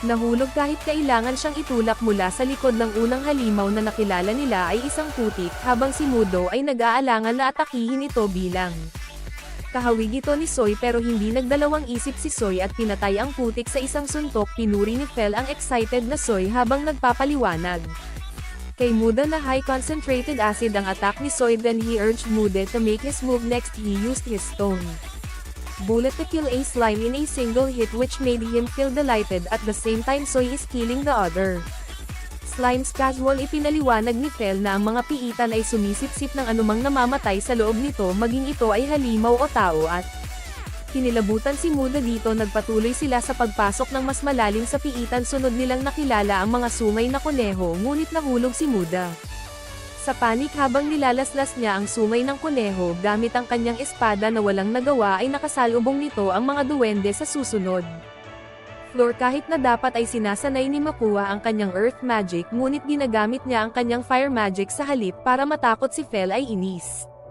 Habang tinuturuan siya sa lahat ng ito ay nagsimulang magtaka si Luda kung bakit patuloy na umaatake ang mga halimaw kahit na si Fel nasa paligid kaya ipinaliwanag ni Fel na sinasalakay ng mga halimaw sa piitan ang anumang pumapasok mahina man o malakas. Nagulat si Muda na may papasok pa rin sa isang piitan na ganito ang kondisyon saka siya binalaan ni Fel na siya will have to fight kobolds next. Muda ay hindi pamilyar si Amar sa halimaw kaya matapos itong makita ay tumakbo siya palayo sa takot. Fel sinabi sa kanya na imposibleng malampasan niya ang kobold kaya wala siyang ibang pagpipilian kundi ang lumaban dahil sa pagkamadalian at mas mabilis ang cast time ni Danger Muda at mas malakas din ang bala ng kanyang stone ay ipinagmamalaki ni Muda pagkatapos nito ngunit sinabi ni Fel Sa kanya hindi pa rin ito sapat at sa pagkakataong ito ay determinado si Muda na mag-improve at lumakas pagkatapos ay ipinaalam sa kanya iyon ni Fel. Ang huling palapag ay magkakaroon ng 10 kobolds gayunpaman pagkatapos na dumating ito ay maraming beses na mas mataas kaysa sa gusto ni Muda. Tumakas kaagad ngunit kinalagkad siya pabalik ni Fel at sinabihang lumaban sa aid ni Soy. Sinabi rin sa kanya ni Fel na siya hindi na kailangang mag-alala dahil protektado siya ng kanyang harang kahit na pagkatapos nito ay natatakot pa rin si Muda gayunpaman tila nasa sabik si Soy. Sa halip at hindi naiwas ang isipin ni Muda na si Soy ay isang laban ng maniac pagkatapos ay itinapon ni Fel si Muda sa harap ng mga kobolds. Si Muda ay frozen sa takot dahil sa dami ng kobold na umaatake sa kanya ngunit ganap siyang ligtas dahil sa hadlang ni F. Samantala si Soy ay pumatay ng maraming kobold sa isang iglap at si Muda sa wakas ay nagsimulang lumaban din pagkatapos ng pagkahulog ay hinimok siya. Ngunit sa dami ng kobolds Muda ay kailangang ihagis ang kanyang bala ng bato nang walang tigil habang patuloy na ginagamit ni Soy ang kanyang asido bilang mabuti at mukhang nag-e-enjoy siya. Pagkaraan ng ilang sandali ay sa wakas ay nagawa nilang patayin ang halos lahat ng mga kobold at ang natitirang mga kobolds ay sinubukang tumakas gayunpaman ang bangkay ng mga escaping kobolds ay itinapon pabalik sa kanila. Direksyon pagkatapos ay lumitaw ang isang higanteng kobold. Ipinaliwanag ni Fel na ito ang Kobold King at ito ay lumitaw mula noong isang malaking bilang ng si Kobold had died. Naiinis si Muda na hindi siya pinaalam ni Phil noon although this time he is still motivated to fight but pagkatapos magsimulang umatake ang Kobold King ay tumakbo ulit siya sa takot kaya kinailangan ni Fel ipaalala sa kanya na lumaban kaya ginamit niya ang bala ng bato niya na walang nagawa sa kobold. Pagkatapos ay sinabi sa kanya ni Fel na ang kanyang hadlang ay maaaring hindi makayanan ng pag-atake ng Kobold King. Pagkarinig nitong si Muda ay sinisingil ang kanyang bala ng bato at sa pagkakataong ito ay nagawang sirain ng Kobold King gayunpaman ito ay nagtagumpay habang si Muda ay naubusan na ng magic power na hindi niya magawa anuman kundi ang maghintay sa pag-atake ng halimaw na dumapo sa kanya ngunit sa kanyang pagtataka ay hindi man lang makamo ang kobold. Ang harang ni F pagkatapos ay biglang bumuga ng malaking asido si Sui sa Kobold King at mabilis itong natunaw pagkatapos. Nagsimulang umilo ang katawan ni Soy. Tanda na legal level up na siya sabay nawala ng malay si Muda nang magising si Muda. Nasa labas na siya ng piitan at inabot agad ni Sui ang mukha ni Muda habang nag-aalala siya din Soy. Biglang nagsalita na naglalarawan kung gaano siya kaginhawaan na ligtas si Muda na napagtatanto na nakakausap na ni Soy si Muda. Nagulat habang bitbit niya si Soy malapit sa kanyang mukha. Ipinaliwanag ni Soy na pagkatapos nilang patayin ang Kobold King ay nakuha niya ang kakayahang magsalita at napansin ni Makuna na si Soy ang tumatawag sa kanya na master na naantig sa kanya habang niyayakap niya si Soy habang iniisip na siya ay kahit na mas kaibig-ibig ngayon Muko upang suriin Soy sa kanyang katayuan pagkatapos malaman kung gaano karaming mga antas na nakuha nila pagkatapos ng labanan. Nakakuha si Soy ng bagong kasanayan habang pareho silang nakakuha ng makabuluhang antas gayunpaman pagkatapos makita na nakakuha ng mas mataas na istatistika si Soy kaysa siya. Ngayon bigla siyang nanlumo. Malungkot na tanong ni Soy kay Muda kung hindi ba siya natutuwa na lumakas siya pagkakita nito. Sagot niya. Agad na tuwang-tuwa siya para kay Soy which made Sui jump up and down in joy. Then Muko suddenly remembered about Fel. Soy explained that he just went out after thinking about Su's ability to talk. Tinanong niya si Sui kung special siya for yung cab 8 niya pero hindi din alam ni Soy ang sagot kaya sinabi na lang niya Sua is Sua sabay dating ni Fel. Biglang nagkaroon ng pag-aalalang ekspresyon pagkatapos tumingin kay Fel at ito ay dahil sa kanyang bibig ay puno ng dugo pagkatapos Fel. Ipinaliwanag na dahil matagal nang walang malay si Muda ay nagpasya siyang manghuli para sa kanyang pagkain at idinagdag niya iyon. Mas masarap pa rin ang pagkain ni Muda habang hiniling niya kay Muda na ipaghanda siya ng isang bagay na sinasabi din na mula noong kanyang earth magic. Bumuti dahil sa kanya dapat siyang tratuhin ni Muda ng iba pang makamundong kapistahan gayunpaman pinabulaanan ni Muda na nagsinungaling si Fel sa kanya tungkol sa kanyang pagsira sa hadlang ngunit ito ang dahilan kung bakit nagawa ni Muda na gamitin ang kanyang buong kapangyarihan kaya wala siyang masabi anymore. Afterwards he opened his online grocery to buy multiple ingredients that he will use for their meal na sinimulan niya. Naghahanda ng kanyang pagkain sa pamamagitan ng paghiwa ng mga sibuyas at pagkatapos ay hiniwa ang karne ng ibon na bato sa mga piraso na kasing laki ng kagat. itlog at idagdag ang patis na toyo mirin at asukal sa kawali pagkatapos ay inilagay niya ang karne at itlog sa kawali. At kumulo sa mahinang apoy kapag naluto na ang mga itlog pinatay niya ang apoy at idinagdag ang natitirang mga itlog ang ulam ay malambot na simmered rockbird o yakoden pareho sa mga pamilyar ni Muda ang mukhang excited walang tigil na naglalaway si Fel habang tumatalon si Sui. Pataas at pababa sa Joy Fel devoured kanyang mga bahagi kaagad nagulat sa paraan ng mga itlog ay luto Sui din. Like it with his bowl almost empty already humingi si Fel ng isa pang serving mukhang hindi na lang siya kumain pagkatapos. Hunting few moments ago and even Soy asked for seconds kahit may pagkain pa siya ay pinilit niya. Kainin ito kaagad pagkatapos niyang matapos ang kanyang kasalukuyang bowl ay maaaring tumawa lang si Muda habang nakakaramdam ng kawalan ng lakas sa kanyang mga pamilyar na malalaking tiyan. Pagkatapos nilang kumain ay nagtatalon-talon lang si Soy sa paglalaro habang nagpapahinga si Muda at si Fel tapos biglang tinanong ni Muda si Fel kung nag-usap na sila ni Sui sinagot na ni Fel na nag-uusap sila while he is unconscious however Sui suddenly sumama sa kanilang usapan habang tinatawagan si Fel hindi napigilan ni Tito Fel na mamula sa hiya na hindi napigilan ni Muda. Pinagtatawanan si Fel matapos niyang masaksihan itong si Fel ay sinubukang kumbinsihin si Sui na itigil na ang pagtawag sa kanya ng uncle habang idinagdag pa iyon. Dapat din tawaging uncle hindi natiis ni Fel na biruin siya ni Fel kaya tinaasan pa niya ng boses si Soy. Sinusubukang kumbinsihin siya na ihinto ang pagtawag sa kanya ng uncle gayunpaman si Soy ay nagsimulang umiyak na nagparamdam sa kanya na wala siyang magawa. Ipinahayag na hahayaan na lamang niya si Sui na tumawag sa kanya nang marinig nitong si Soy ay natuwa at hindi napigilan ni Muda ang kakyutan ni Soy noon ang nabago ang eksena na nagpapakitang nahulog si Muda at si Soy palabas ng piitan nag-aalalang nagtatanong si Soy kung okay lang silang dalawa. Nagulat si Fel at Soy sa Soy na ito nagsimulang tumalon habang siya ay nagdiwang na nasasabik siya dahil sa wakas ay makakausap na niya. Si Muda gayunpaman muli siyang nag-alala dahil wala pa ring malay si Muda ngunit siniguro siya ni Fel na malapit nang magising si Muda. At inalok niyang kausapin si Soy sa lugar ni Muda tuwang-tuwa si Soy na makakausap niya ang uncle niya na hulog habang si Muda naman. Mukhang masaya si Fel na walang malay hanggang sa napagtanto niyang si Tito Fel ang tawag ni Sui sa kanya ay nagreklamo ngunit ipinaliwanag iyon ni Soy mula noon. Si Fel ay mas malakas na mas cool at palaging mabait sa kanya kaya siya ang kanyang tiyuhin na si Fel ay nakaramdam ng pagmamalaki ngunit nagreklamo pa rin siya noon. Aalis na para manghuli ng pagkain niya pero bigla siyang bumalik dahil nag-aalala siya inutusan niya si Soy na manatili sa loob niya. Harang bago umalis ulit tuwang-tuwa si Sui dahil dito habang si Fel ay naiinis na sila. Kainin ito kaagad pagkatapos niyang matapos ang kanyang kasalukuyang bowl ay maaaring tumawa lang si Muda habang nakakaramdam ng kawalan ng lakas sa kanyang mga pamilyar na malalaking tiyan. Pagkatapos nilang kumain ay nagtatalon-talon lang si Soy sa paglalaro habang nagpapahinga si Muda at si Fel tapos biglang tinanong ni Muda si Fel kung nag-usap na sila ni Sui sinagot na ni Fel na nag-uusap sila while he is unconscious however Sui suddenly sumama sa kanilang usapan habang tinatawagan si Fel hindi napigilan ni Tito Fel na mamula sa hiya na hindi napigilan ni Muda.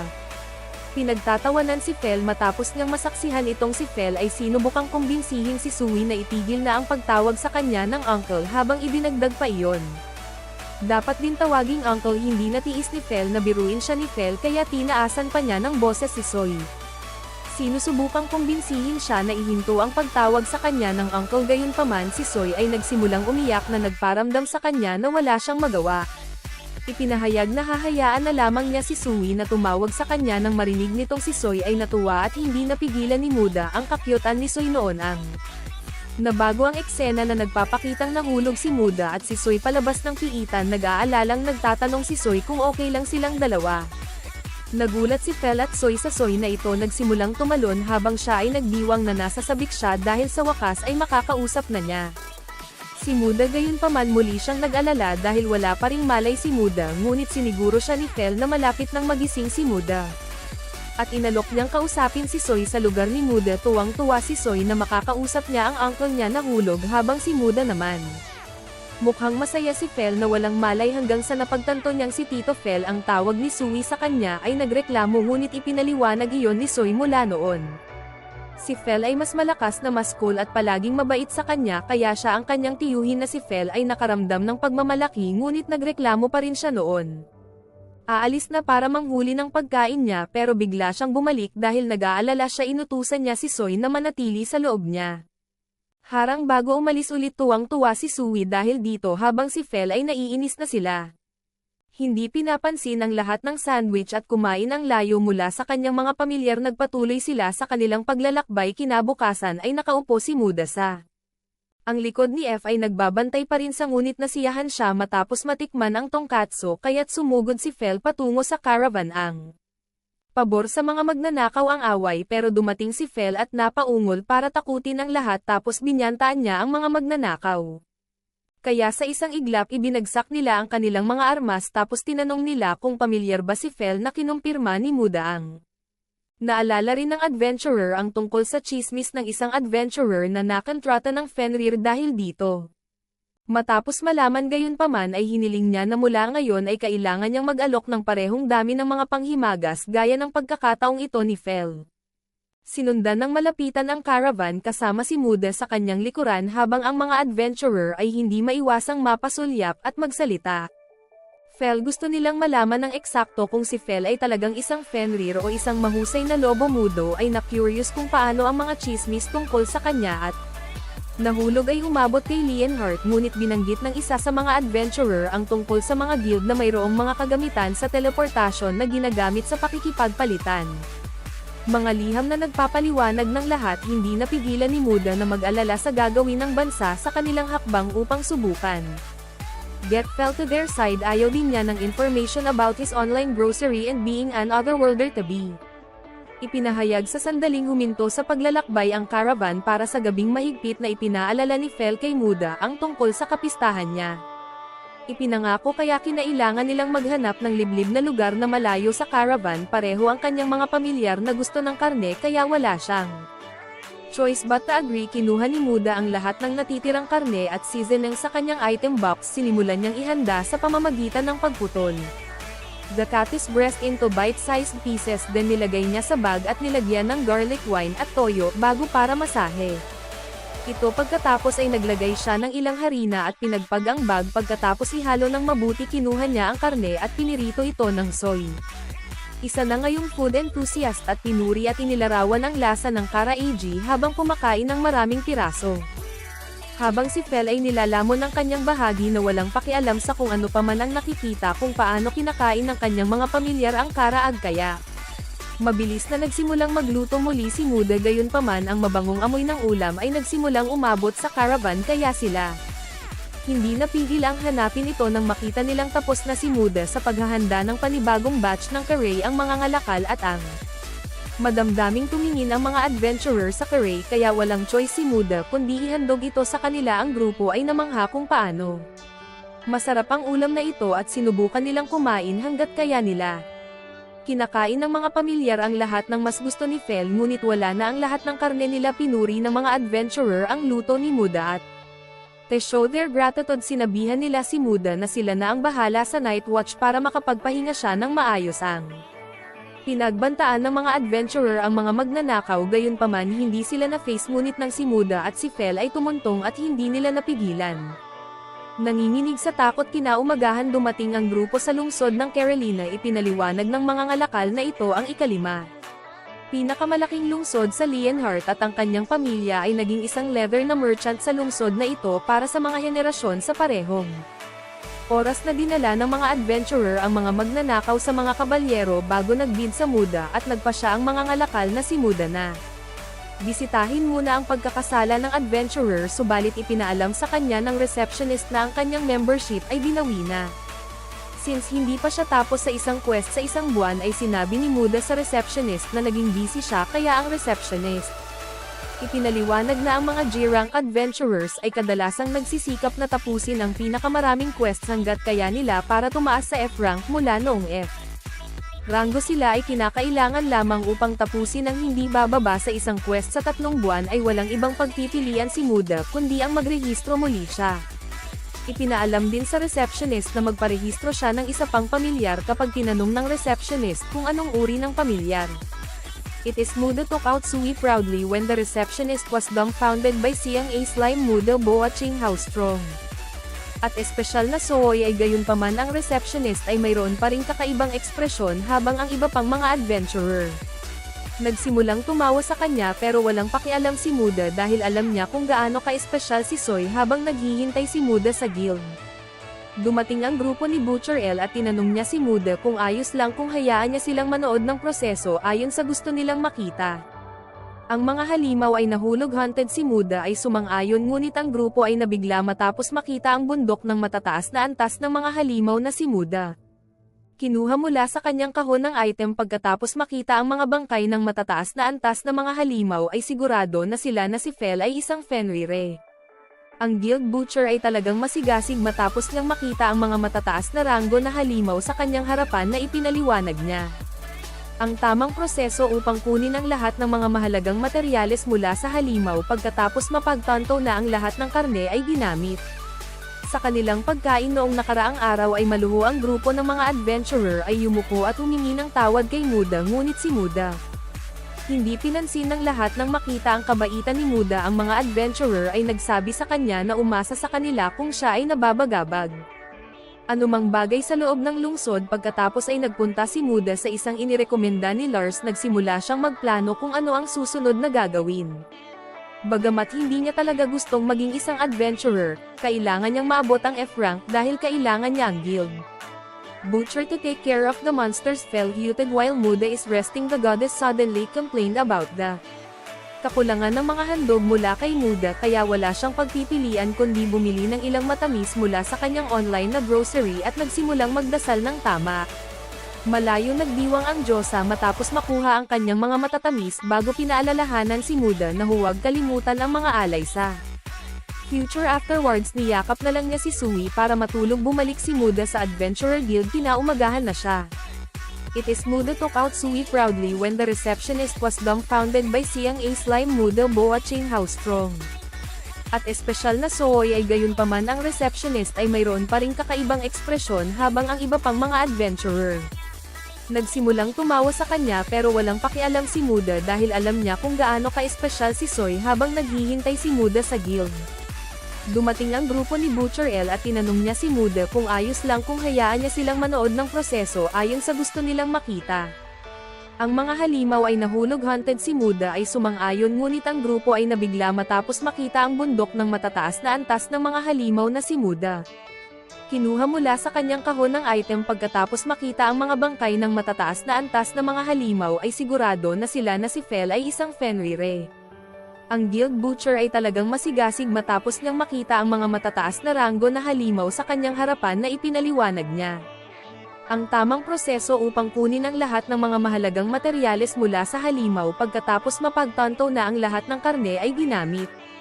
Sa kanilang pagkain noong nakaraang araw ay maluho ang grupo ng mga adventurer ay yumuko at humingi ng tawad kay Muda ngunit si Muda. Hindi pinansin ng lahat nang makita ang kabaitan ni Muda ang mga adventurer ay nagsabi sa kanya na umasa sa kanila kung siya ay nababagabag. Anumang bagay sa loob ng lungsod pagkatapos ay nagpunta si Muda sa isang inirekomenda ni Lars nagsimula siyang magplano kung ano ang susunod na gagawin. Bagamat hindi niya talaga gustong maging isang adventurer, kailangan niyang maabot ang F-rank dahil kailangan niya ang guild. Butcher to take care of the monsters fell muted while Muda is resting. The goddess suddenly complained about the kakulangan ng mga handog mula kay Muda kaya wala siyang pagpipilian kundi bumili ng ilang matamis mula sa kanyang online na grocery at nagsimulang magdasal ng tama. Malayo nagdiwang ang Diyosa matapos makuha ang kanyang mga matatamis bago pinaalalahanan si Muda na huwag kalimutan ang mga alay sa future. Afterwards niyakap na lang niya si Sui para matulog. Bumalik si Muda sa Adventurer Guild kinaumagahan na siya. Naghahanap ng mga pakikipagsapalaran na nababagay sa kanya habang dinabalak niyang maabot ang ranggo ng F. Gustong piliin ni Muda ang paghahanap ng mga halamang gamot ngunit pinipilit ni Fel na manghuli siya ng ilang duwende. Hindi pinansin ni Fel si Fel. Gayunpaman, nagsimulang gumamit ng telepathy si Fel habang patuloy niyang iginigiit na dapat manghuli ng mga goblin si Muda upang maabot ang F-rank ng mas mabilis na Fel. Hindi pumayag dahil desperado siyang maabot ang karagatan sa lalong madaling panahon upang matugunan ang kanyang pananabik para sa Krenat. Ibang nilalang sa dagat na nakita ang determinasyon ni Muda ay ginaising niya si Soy sa halip para gamitin ang kagustuhan ni Soso na lumaban. Laban kay Muda, and like what Fel thought, Soy is eager to fight the goblins, gayunpaman si Muda ay hindi pa rin sumuko. Tinanong si Sui kung gusto niyang mag-ipon at kumain ng mga halamang gamot kasama niya, pero sumagot si Soy na may kakayahan na siya gumawa ng gamot, kaya mas gusto niyang labanan si Yuka na walang magawang tinanggap ang Goblin Hunting Quest pagkatapos nila. Nagsimulang maglakbay patungo sa kinaroroonan ng Goblin. Matapos makita ang ilang Goblins, Soy ay nagtanong kaagad kung maaari ba siyang lumaban, ngunit bago pa bumagsak o makasagot si Muda ay binaril na ni Soy ang kanyang asido na agad na ikinamatay ng Goblin at nagawa niyang pumatay. Lahat ng tatlong duwende na may kaunting pagsisikap NCUA ay nakakaramdam pa rin ng pagkamangha sa asido ni Soy, subalit ang ikinababahala niya ay ang quest's requirement, which is cutting the goblin's ears as proof that they really hunted the goblins. Nudalok na trauma matapos gawin at naiinis si Fel sa kahinaan ni Muda kahit sanay na siyang magluto ng mataas na ranggo. Pinabulaanan ni Monsters Muda na iba ito habang tinataasan ang boses dahil dito sa isa pang grupo ng mga duwende. Naakit sa kanilang kinalalagyan, si Fel ay nagbigay ng mga tagubilin habang masayang binaril ni Soy ang mga goblins hanggang sa mamatay kasama ang kanyang mga aides. Gustong huminto ni Muda dahil nakapatay na sila ng higit pa sa mga kinakailangan sa paghahanap, ngunit hindi niya kayang tanggihan ang kay Soy cuteness habang nagmamakaawa kay Muda na ipagpatuloy ang pangangaso ng mas maraming duwende. Hindi na hinintay ni Phil ang sagot niya habang hina-hina niya. Walang magawa si Muda para makahanap pa ng mga goblins.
Sinasagot ni Sui na mahilig siya sa kahit anong pagkain na ginagawa ni Muda, tapos naglabas agad si Muda ng iba't ibang klase ng tinapay. Sui ay masaya na sinusubukan ang lahat ng mga pagkakaiba-iba ng tinapay, habang sa kanya ay nakakuha ng lahat ng tinapay na kung saan ay tinakpan niya. Pagkatapos ay nagpatuloy siya sa pagkain ng lahat ng pagkain na ikinakain sa kanya ni Muda. Gayunpaman, nagsimula siyang namunan ng pansin ni Muda na siya consider, pagkatapos ay nagsimula na din kumain si Muda habang iniinom ng pansin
pagiging malaya sa kaguluhan mula sa ibang mga maharlika ay hiniling nila ang kay Muda.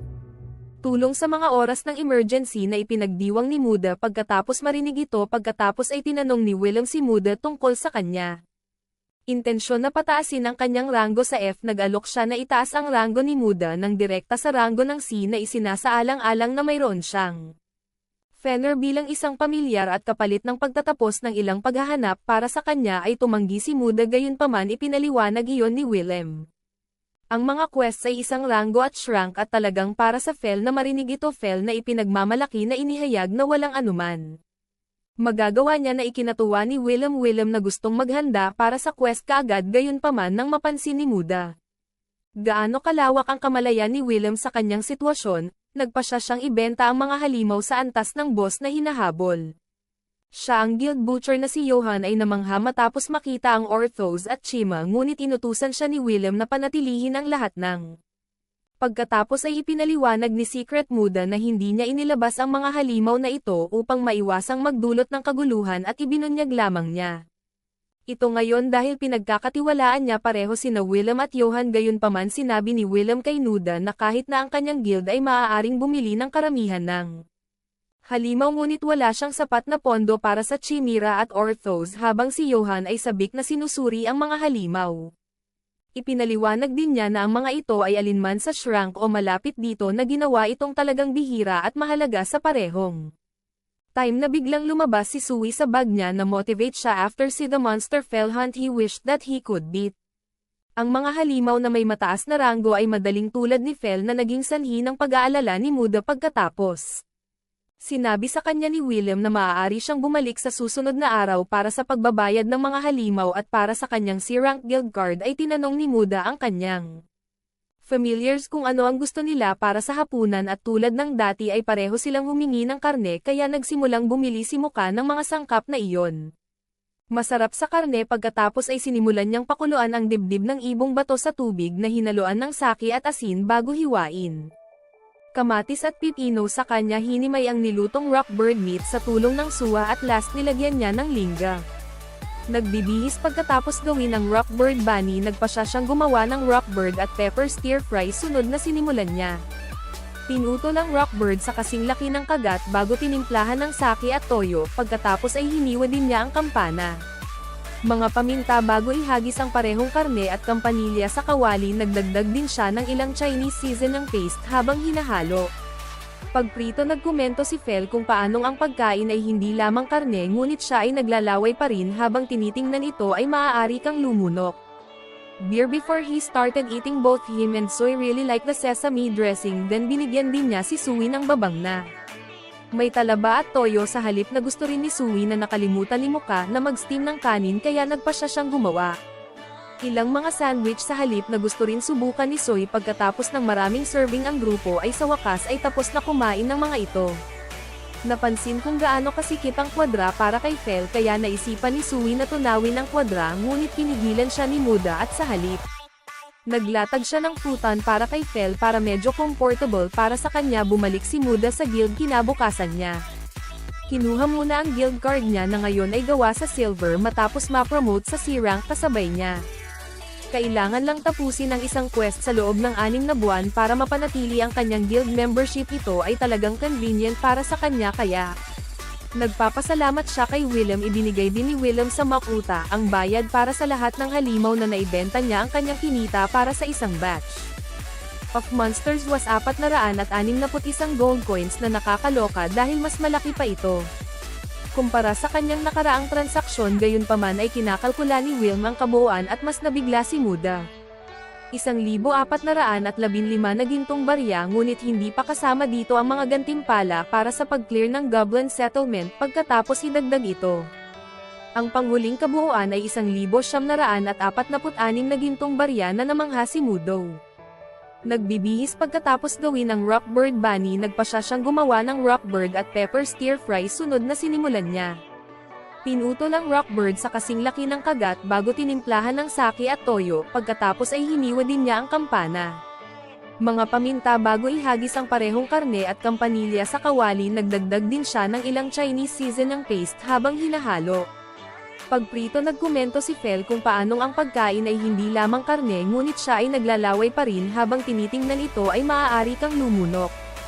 Beer before he started eating both him and Soy really like the sesame dressing then binigyan din niya si Sui ng babang na may talaba at toyo sa halip na gusto rin ni Sui na nakalimutan ni Muka na mag-steam ng kanin kaya nagpa siya siyang gumawa. Ilang mga sandwich sa halip na gusto rin subukan ni Soy pagkatapos ng maraming serving ang grupo ay sa wakas ay tapos na kumain ng mga ito. Napansin kung gaano kasikip ang kwadra para kay Fel kaya naisipan ni Sui na tunawin ang kwadra ngunit pinigilan siya ni Muda at sa halip. Naglatag siya ng frutan para kay Fel para medyo comfortable para sa kanya bumalik si Muda sa guild kinabukasan niya. Kinuha muna ang guild card niya na ngayon ay gawa sa silver matapos ma-promote sa C-rank kasabay niya. Kailangan lang tapusin ang isang quest sa loob ng 6 na buwan para mapanatili ang kanyang guild membership. Ito ay talagang convenient para sa kanya kaya nagpapasalamat siya kay Willem. Ibinigay din ni Willem sa Makuta ang bayad para sa lahat ng halimaw na naibenta niya ang kanyang kinita para sa isang batch of monsters was 461 gold coins na nakakaloka dahil mas malaki pa ito. Kumpara sa kanyang nakaraang transaksyon gayunpaman ay kinakalkula ni Willem ang kabuuan at mas nabigla si Muda. 1,415 na gintong barya ngunit hindi pa kasama dito ang mga gantimpala para sa pag-clear ng Goblin Settlement pagkatapos idagdag ito. Ang panghuling kabuuan ay 1,946 na gintong barya na namangha si Mudo. Kasama na ang lahat ng ahas na wala na siyang natitira kaya maaring hilingin ni Lambert kay Muda na ibenta siya sa susunod kung mayroon siyang.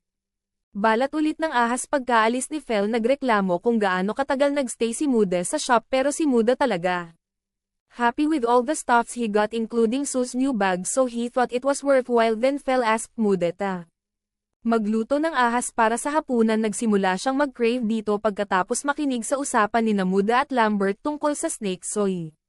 Sumang-ayon siya dahil gusto niya ang karag na kinain niya dati at nagpa siya si Muda na mag-dinner siya ng todo. Paghahanda para sa susunod na umagas quest pagkatapos ng marinade ay handa na nagpa siya si Muda na siya ay magluto ng toyo and salt base like last time. He's planning to prepare enough food hanggang sa hindi na makakain ang dalawa niyang pamilyar. Matapos paghaluin ang karne sa harina at seasonings ay sinimulan niya itong iprito sa mababang temperatura habang iniisip niya na siya ipiprito ito ng 2 beses para mas masarap pa. Pagkatapos ay sinimulan niya itong iprito sa mataas na temperatura sa tabi para maging malutong. After seeing Muka try the first batch of key, both Fel and Soy are complaining. Hinimok nila si Muda na ihain ito kaagad sa kanila. Pagkatapos makuha ang kanilang mga serving ay sinimulan na itong kainin ng 2 pamilyar. At napansin agad ni Soy ang improvement sa lasa kaya ipinaliwanag ni Muda na dahil 2 beses niya itong pinirito at bago pa makapagluto si Muda ng panibagong batch ay tapos na sina Fel at Sui sa kanilang mga unang serving matapos makita ang dalawa. Humingi ng karagdagang si Muda. Nagsimulang magprito muli ay masaya si Muda nang makitang nasiyahan ang kanyang mga pamilyar ngunit nagpatuloy siya sa pagprito. Ang karne na ikinagulat ni Fel Muda ay ipinaliwanag na ito ay para sa kanya at mag-iipon siya para mamaya Fel. Tinatawag na Muko sa maalalahanin na pag-iisip na para sa kanya ang lahat ng ito sabay mo UDA ginamit ang natitirang mantika para magprito ng ilang tong katsu at chicken katsu. Matapos magluto si Muda ay sumingsim siya ng beer habang masayang kumakain ng kanyang karaay at tangkatsu at hindi niya namalaya na natutulog na pala sina Fel at Sui saka siya nagpatuloy sa pagkain habang pinapanood ang Moon. Na-realize niya na matagal na pala siyang kumakain mag-isa tapos napalitan ng eksena si Nimmer na kumakain ang pinakabagong handog ni Muda matapos makita kung gaano karaming matamis na pinabulaanan na ang isang diyosa ay hindi tumaba ng sabay-sabay na hindi pa rin napapansin ng NRI ang iba pang mga diyosa. Pinagmamasdan siyang dumating sina Fel at Muda sa harap ng isang bundok. Ito ang kinalalagyan ng metal butiki na kung saan ay ang halimaw na hulog kailangan upang manghuli para sa kanilang unang quest. Muda ay checking ang mga detalye ng paghahanap upang mahanap ang tiyak na lokasyon ng halimaw. Gayunpaman, natagpuan ni Fel ang halimaw kaagad pagkatapos niyang pagmasdan ang bundok ng kaunti. Dumating sa harap ng kuweba pagkaraan ng maikling panahon. Gusto ni Muda na manatili sa labas ng kuweba ngunit hindi siya binigyan ni Fel Pagkakataong makababa sa kanyang likuran matapos makapasok sa loob ng kuweba ay agad nilang nakita ang butiki na metal na abala ito. Ang pagkain ng mga metal sa loob ng bundok at ang makintab na sukat nito ay talagang kapansin-pansin kaya ginamit ni Muda ang kanyang pagtatasa. Kasanayan dito at nalaman nilang nag-evolve na ito at naging butiki ng mithril. Ipinaliwanag ni Fel na dahil mataas ang mithril compatible sa magic ang epekto ng magic laban sa butiki ay naisip ni Muda na dahil dito ay magiging mahirap manghuli ng halimaw kahit para kay Fel. Gayunpaman ang kidlat na mahika ni F ay agad itong napatay ay ginamit niya iyon ng mahika ay masyadong malakas para maghiwa-hiwalay kahit kay Mithril matapos makita ang kahabag-habag na kalagayan ng butiki kahit si Muda ay naawa dito. Habang inilalagay ni Muda ang butiki sa kanyang kahon ng item ay hindi niya maiwasang mapansin ang alamat na nakakalat sa loob ng kuweba.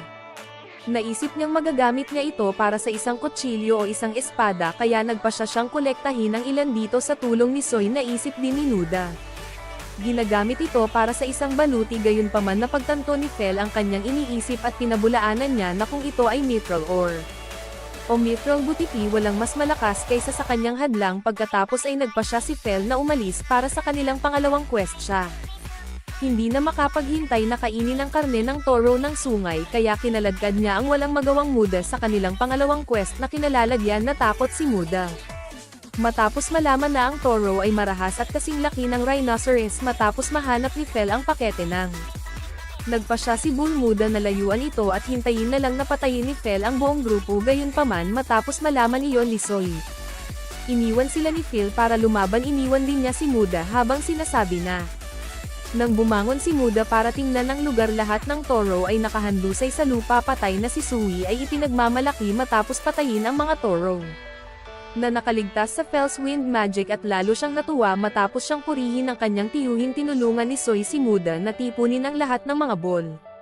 Pagkatapos ay nagpahinga sila at kumain ng mga sandwich na ginawa ni Muda gamit ang mga cutlet ng baboy noong nakaraang araw na sinubukan ni Muda.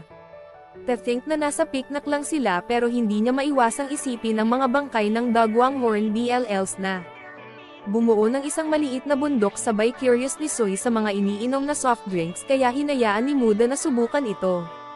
At nagustuhan ni Sui ang bubbly feeling na meron siya habang umiinom nito. Nang makitang nag-enjoy ang dalawa sa soft drinks hindi napigilan ni Fel. Ma-curious siya sa sobrang saya niya kaya uminom siya ng 1.5 litro nito bago siya nasiyahan dahil dito. Nagsimulang dumighay si Fel bagamat namangha si Sui dito ay pilit niyang tinatanggihan ito dahil nahihiya siya ngunit hindi niya magawa. Pigilan ang sarili sa pagburpang kaya pinagtawanan siya ni Muda. Pagkatapos ay bumalik sila sa Adventurer Guilda. Kumpletuhin ang kanilang quest na pataas ang boses ni na Johan at Willem sa pagkagulat matapos nilang malaman na mayroon ang metal na butiki. Naging mithril butiki. Nahirapan silang paniwalaan ngunit pagkatapos nilang suriin ang kaliskis ng butiki ay imposibleng itanggi na namangha sila kay Nuda dahil hindi siya nabigo na dalhin sa kanila ang mga nakatutuwang bagay na tinanong ni Nuda kung isang gawa-gawa. Bihira ang butiki kaya ipinaliwanag ni Johan na ang huling tala nito ay 400 taon na ang nakalilipas at ipinaliwanag pa nila na ang mas malaking bagay ay ang mithril vein kung saan sila ay nanghuli ng butiki dahil mayroon lamang 3 bundok sa mundo kung saan mamimina ang mithril. Saka idinagdag ni Willem na ang butiki ng mithril ay malamang na ihaharap sa hari ng Panginoon ng lungsod. At si Mudo ay babayaran ng hindi bababa sa 5,000 gintong barya sa ibabaw ng orihinal na gantimpala sa pangangaso na halos mawalan ng malay. Matapos marinig ang halagang kinilabutan siya sa kung magkano ang kinikita niya kamakailan ay si Johan Kenold sa kanya. Labis na problema at sinabi ni Willem kay Muda na kailangan muna niyang ipunin ang pondo para sa mithril butiki bago ipaalala kanila na ilihim ang lahat. Pagkatapos ay hiniling niya kay Muda na alagaan ang madugong sungay na toro. Nag-aalala pagkatapos na masangkot sa isang mahalagang bagay ngunit naiisip lamang ni Fel at Sui ang tungkol sa mataas na kalidad karne na kakainin nila para sa hapunan ay hindi napigilan ni Muda ang pag-asam din sa hapunan pagkatapos makita ang kanyang dalawa mga pamilyar na pagkabalik sa inn ay nagsimulang maghanda si Muda ng hapunan. Kaagad niyang hiniwa ang karne ng mangkok sa makapal na hiwa. Pagkatapos ay sinimulan niyang painitan ng kawali bago lagyan ng asin at paminta ang karne. Pagkatapos ay sinira niya ang karne para sa 2 minuto-minuto 1 minuto para sa bawat panig bago ito balutin sa foil upang hayaan itong magpahinga ng 5 minuto at upang maikalat ang uminit ng pantay-pantay matapos marinig na halos handa na ang karne pareho sina Fel at Suan na tuwang-tuwang bumangon upang tingnan ang kanilang pagkain lahat. Napasigaw silang tatlo sa kasiyahan pagkatapos nilang makagat ng una nilang kagat inisip na ito ay maihahambing pasa. Ang kanyang paboritong Wagyu steak ay hindi nagtagal at natapos ng 2 pamilyar ang kanilang unang paghahatid kaya si Muda ay nagkaroon ng kanilang pangalawang servings na inihanda sa pagkakataong ito kasama ang paboritong garlic-flavored steak sauce ni F.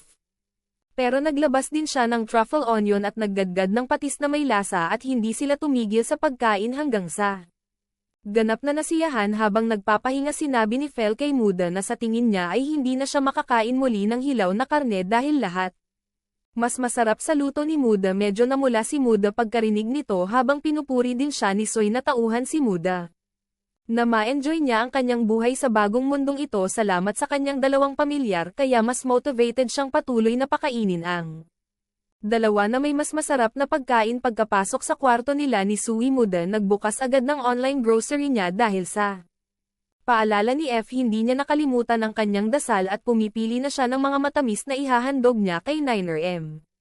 Random lang pumili na akala niya ayos lang basta nag-offer siya ng NRI ng maraming sweets pero NRIA pa rin. Humingi ng karagdagang sweets tulad ng cake pudding at defuko ngunit pagkatapos ay nag-alok si Muda ng isang buong box ng sweets kay Niner. Bigla niyang narinig ang ibang mga Diyosa na nakikipag-usap sa kanya. Ang 3 Diyosa na nagmamasid sa NRI sa wakas ay nagpakita ng kanilang mga sarili. Nagreklamo sila tungkol sa pagiging makasarili ng NRI ngunit pinabulaanan niya na ang mga handog ay kapalit. Sinabi sa kanya ng mga Diyosa na pagpapalain din nila siya bilang kapalit ng mga alay. Hindi sigurado si Muda kung kailangan pa niya ito ngunit pinabulaanan ng mga Diyosa na wala man lang siyang kaugnayan sa elemento ng hangin ni NRI kaya hindi siya lubusang immune sa mga negatibong epekto sa katayuan. Idinagdag din niya na ang Earth at Fire Magic ay mas angkop para sa kanya kaya ang their blessings ay bigyan siya ng mas malaking benepisyo. Gustong tanggihan ni Muka, gayunpaman wala talaga silang pakialam. Ang kanyang pagsang-ayon habang ibinibigay nila sa kanya ang kanilang mga pagpapala habang sinusubukan pa niyang makipagtalo ang NRI ay may iyak lamang sa kinalabasan na ito. Habang ang 2 pang Diyosa ay binasbasan si Muda ng walang pahintulot dahil sa kanyang affinity sa kanilang mga elemento. Ang Diyosa ng tubig hindi kayang gawin ni Ras Ala ang katulad ng walang kaugnayan si Muda sa tubig. Naisip ni Muda na tanggihan ang kanyang mga pagpapala. Pagkatapos marinig ito gayunpaman ang Diyosa ay nagsimulang umiyak habang iniisip niya na hindi niya matatanggap ang mga matamis sa pamamagitan nito. Mga pag-aalay kung hindi niya matatanggap ang basbas nito ay nataranta ang 3 pang Diyosa matapos makitang umiiyak ang tanong nila. Muda na kumuha ng responsibilidad at gumawa ng isang bagay tungkol dito habang nakakaramdam ng problema dahil sa mga Diyosa na si Sui. Biglang lumapit sa kanya na nakaramdam ng pag-aalala matapos makita ang ekspresyon nito. Matapos makita si Soy, Muda naisip ang tanungin si Ras Ala. Give Sui her blessings instead. Binigyan niya si Soy ng blessing niya after confirming Su's affinity with water and sa wakas ay nakahinga ng maluwag ang 3 pang Diyosa. Sabay napansin ni Kishar na hindi binigyan ni Ras Ala si Sui ng minor blessing so she had to explain that since she don't give her blessings carelessly she's free to give her great blessing to Sui. She's only using her blessing every 100 years unlike the other 3 goddesses whose pagbibigay ng kanilang mga pagpapala tuwing dekada na ikinagalit ng Diyos ng paglikha. 3 Diyosa ang bago magpadala sa kanila ng isa pang kahon ng matamis habang hinihiling sa kanila na ibahagi ito ng pantay-pantay ng hindi nag-aaway. Napagod si Muda after this, then he checked his status to confirm if you really gain more blessings Soy got. Pinabulaanan na ang isang Diyosa ay hindi tumaba ng sabay-sabay na hindi pa rin napapansin ng NRI ang iba pang mga Diyosa. Pinagmamasdan siyang dumating sina Fel at Muda sa harap ng isang bundok. Ito ang kinalalagyan ng metal. Butiki na kung saan ay ang halimaw na hulog kailangan upang manghuli para sa kanilang unang quest. Muda ay check ang mga detalye ng paghahanap upang mahanap ang tiyak na lokasyon ng halimaw. Gayunpaman, natagpuan ni Fel ang halimaw kaagad pagkatapos niyang pagmasdan ang bundok ng kaunti. Dumating sa harap ng kuweba pagkaraan ng maikling panahon, gusto ni Muda na manatili sa labas ng kuweba ngunit hindi siya binigyan ni Fel-A. Pagkakataong makababa sa kanyang likuran matapos makapasok sa loob ng kuweba ay agad nilang nakita ang butiki na metal na abala ito.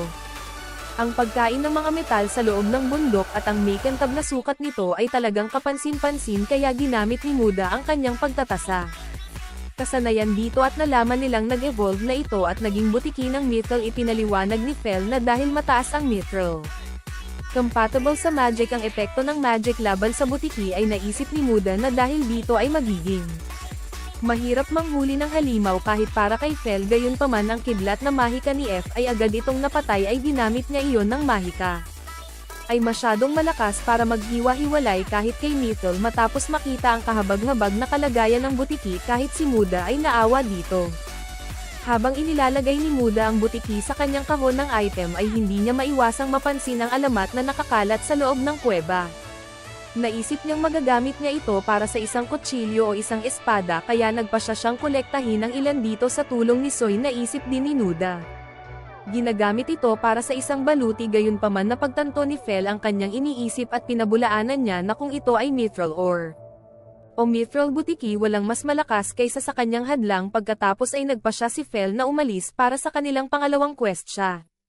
Hindi na makapaghintay na kainin ang karne ng toro ng sungay kaya kinaladkad niya ang walang magawang Muda sa kanilang pangalawang quest na kinalalagyan na takot si Muda.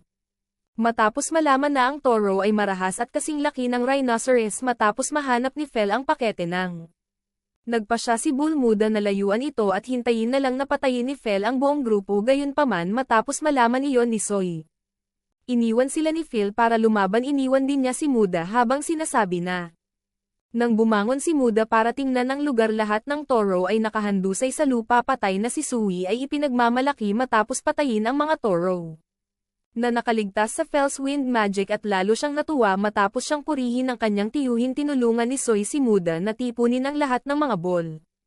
Pagkatapos ay nagpahinga sila at kumain ng mga sandwich na ginawa ni Muda gamit ang mga cutlet ng baboy noong nakaraang araw na sinubukan ni Muda. Te-think na nasa picnic lang sila pero hindi niya maiwasang isipin ang mga bangkay ng dagwang horn BLLs na bumuo ng isang maliit na bundok. Sabay curious ni Soy sa mga iniinom na soft drinks kaya hinayaan ni Muda na subukan ito. At nagustuhan ni Sui ang bubbly feeling na meron siya habang umiinom nito. Nang makitang nag-enjoy ang dalawa sa soft drinks hindi napigilan ni Fel. Ma-curious siya sa sobrang saya niya kaya uminom siya ng 1.5 litro nito bago siya nasiyahan dahil dito. Nagsimulang dumighay si Fel. Bagamat namangha si Sui dito ay pilit niyang tinatanggihan ito dahil nahihiya siya ngunit hindi niya magawa. Pigilan ang sarili sa pagburpang kaya pinagtawanan siya ni Muda. Pagkatapos ay bumalik sila sa Adventurer Guild. Kumpletuhin ang kanilang quest na pataas ang boses ni na Johan at Willem sa pagkagulat matapos nilang malaman na mayroon ang metal na butiki. Naging mithril butiki. Nahirapan silang paniwalaan ngunit pagkatapos nilang suriin ang kaliskis ng butiki ay imposibleng itanggi na namangha sila kay Nuda dahil hindi siya nabigo na dalhin sa kanila ang mga nakatutuwang bagay na tinanong ni Nuda kung isang gawa-gawa. Bihira ang butiki kaya ipinaliwanag ni Johan na ang huling tala nito ay 400 taon na ang nakalilipas at ipinaliwanag pa nila na ang mas malaking bagay ay ang mithril vein kung saan sila ay nanghuli ng butiki dahil mayroon lamang 3 bundok sa mundo kung saan mamimina ang mithril. Saka idinagdag ni Willem na ang butiki ng mithril ay malamang na ihaharap sa hari ng Panginoon ng lungsod. At si Mudo ay babayaran ng hindi bababa sa 5,000 gintong barya sa ibabaw ng orihinal na gantimpala sa pangangaso na halos mawalan ng malay. Matapos marinig ang halagang kinilabutan siya sa kung magkano ang kinikita niya kamakailan ay si Johan Kenold sa kanya. Labis na problema at sinabi ni Willem kay Muda na kailangan muna niyang ipunin ang pondo para sa mithril butiki bago ipaalala kanila na ilihim ang lahat. Pagkatapos ay hiniling niya kay Muda na alagaan ang madugong sungay na toro. Nag-aalala pagkatapos na masangkot sa isang mahalagang bagay ngunit naiisip lamang ni Fel at Sui ang tungkol sa mataas na kalidad karne na kakainin nila para sa hapunan ay hindi napigilan ni Muda ang pag-asam din sa hapunan pagkatapos makita ang kanyang dalawa mga pamilyar na pagkabalik sa inn ay nagsimulang maghanda si Muda ng hapunan. Kaagad niyang hiniwa ang karne ng mangkok sa makapal na hiwa. Pagkatapos ay sinimulan niyang painitan ng kawali bago lagyan ng asin at paminta ang karne, pagkatapos ay sinira niya ang karne para sa 2 minuto-1 minuto para sa bawat panig bago ito balutin sa foil upang hayaan itong magpahinga ng 5 minuto at upang maikalat ang uminit ng pantay-pantay. Matapos marinig na halos handa na ang karne, pareho sina Fel at Suan na tuwang-tuwang bumangon upang tingnan ang kanilang pagkain lahat.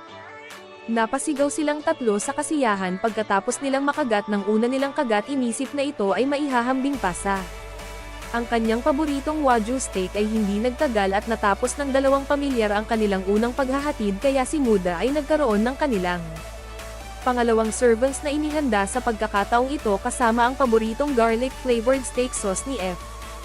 Pero naglabas din siya ng truffle onion at nagdagdag ng patis na may lasa at hindi sila tumigil sa pagkain hanggang sa ganap na nasiyahan. Habang nagpapahinga, sinabi ni Fel kay Muda na sa tingin niya ay hindi na siya makakain muli ng hilaw na karne dahil lahat mas masarap sa luto ni Muda. Medyo namula si Muda pagkarinig nito habang pinupuri din siya ni Soy na tauhan si Muda na ma-enjoy niya ang kanyang buhay sa bagong mundong ito salamat sa kanyang dalawang pamilyar, kaya mas motivated siyang patuloy na pakainin ang dalawa na may mas masarap na pagkain. Pagkapasok sa kwarto nila ni Sui, Muda nagbukas agad ng online grocery niya dahil sa paalala ni F. Hindi niya nakalimutan ang kanyang dasal at pumipili na siya ng mga matamis na ihahandog niya kay 9RM.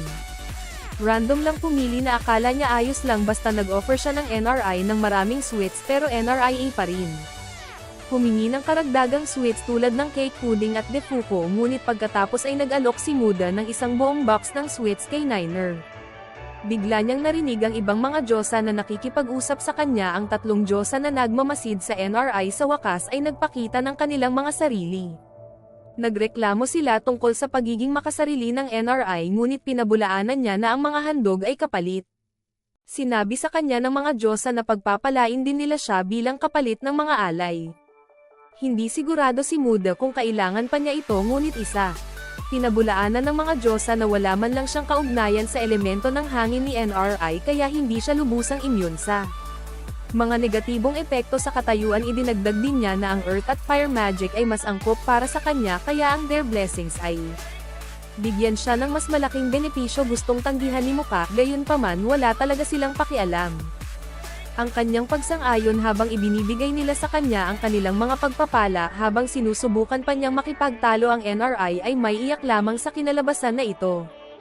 Habang ang dalawa pang Diyosa ay binasbasan si Muda ng walang pahintulot dahil sa kanyang affinity sa kanilang mga elemento. Ang Diyosa ng tubig hindi kayang gawin ni Ras Ala ang katulad ng walang kaugnayan si Muda sa tubig. Naisip ni Muda na tanggihan ang kanyang mga pagpapala. Pagkatapos marinig ito, gayunpaman ang Diyosa ay nagsimulang umiyak habang iniisip niya na hindi niya matatanggap ang mga matamis sa pamamagitan nito. Mga pag-aalay kung hindi niya matatanggap ang basbas nito ay nataranta ang tatlo pang Diyosa matapos makitang umiiyak ang tanong nila. Muda na kumuha ng responsibilidad at gumawa ng isang bagay tungkol dito habang nakakaramdam ng problema dahil sa mga Diyosa na si Sui. Biglang lumapit sa kanya na nakaramdam ng pag-aalala matapos makita ang ekspresyon nito. Matapos makita si Soy, Muda naisip ang tanungin si Ras Ala. Give Sui her blessings instead. Binigyan niya si Soy ng blessing niya after confirming Su's affinity with water and sa wakas ay nakahinga ng maluwag ang tatlo pang Diyosa. Sabay napansin ni Kishar na hindi binigyan ni Ras Ala si Sui ng minor blessing, so she had to explain that since she don't give her blessings carelessly, she's free to give her great blessing to Sui. She's only using her blessing every 100 years unlike the other three goddesses whose pagbibigay ng kanilang mga pagpapala tuwing dekada na ikinagalit ng Diyos ng paglikha. Tatlong Diyosa ang bago magpadala sa kanila ng isa pang kahon ng matamis habang hinihiling sa kanila na ibahagi ito ng pantay-pantay ng hindi nag-aaway. Napagod si Muda after this, then he checked his status to confirm if you really gain more blessings Soy got.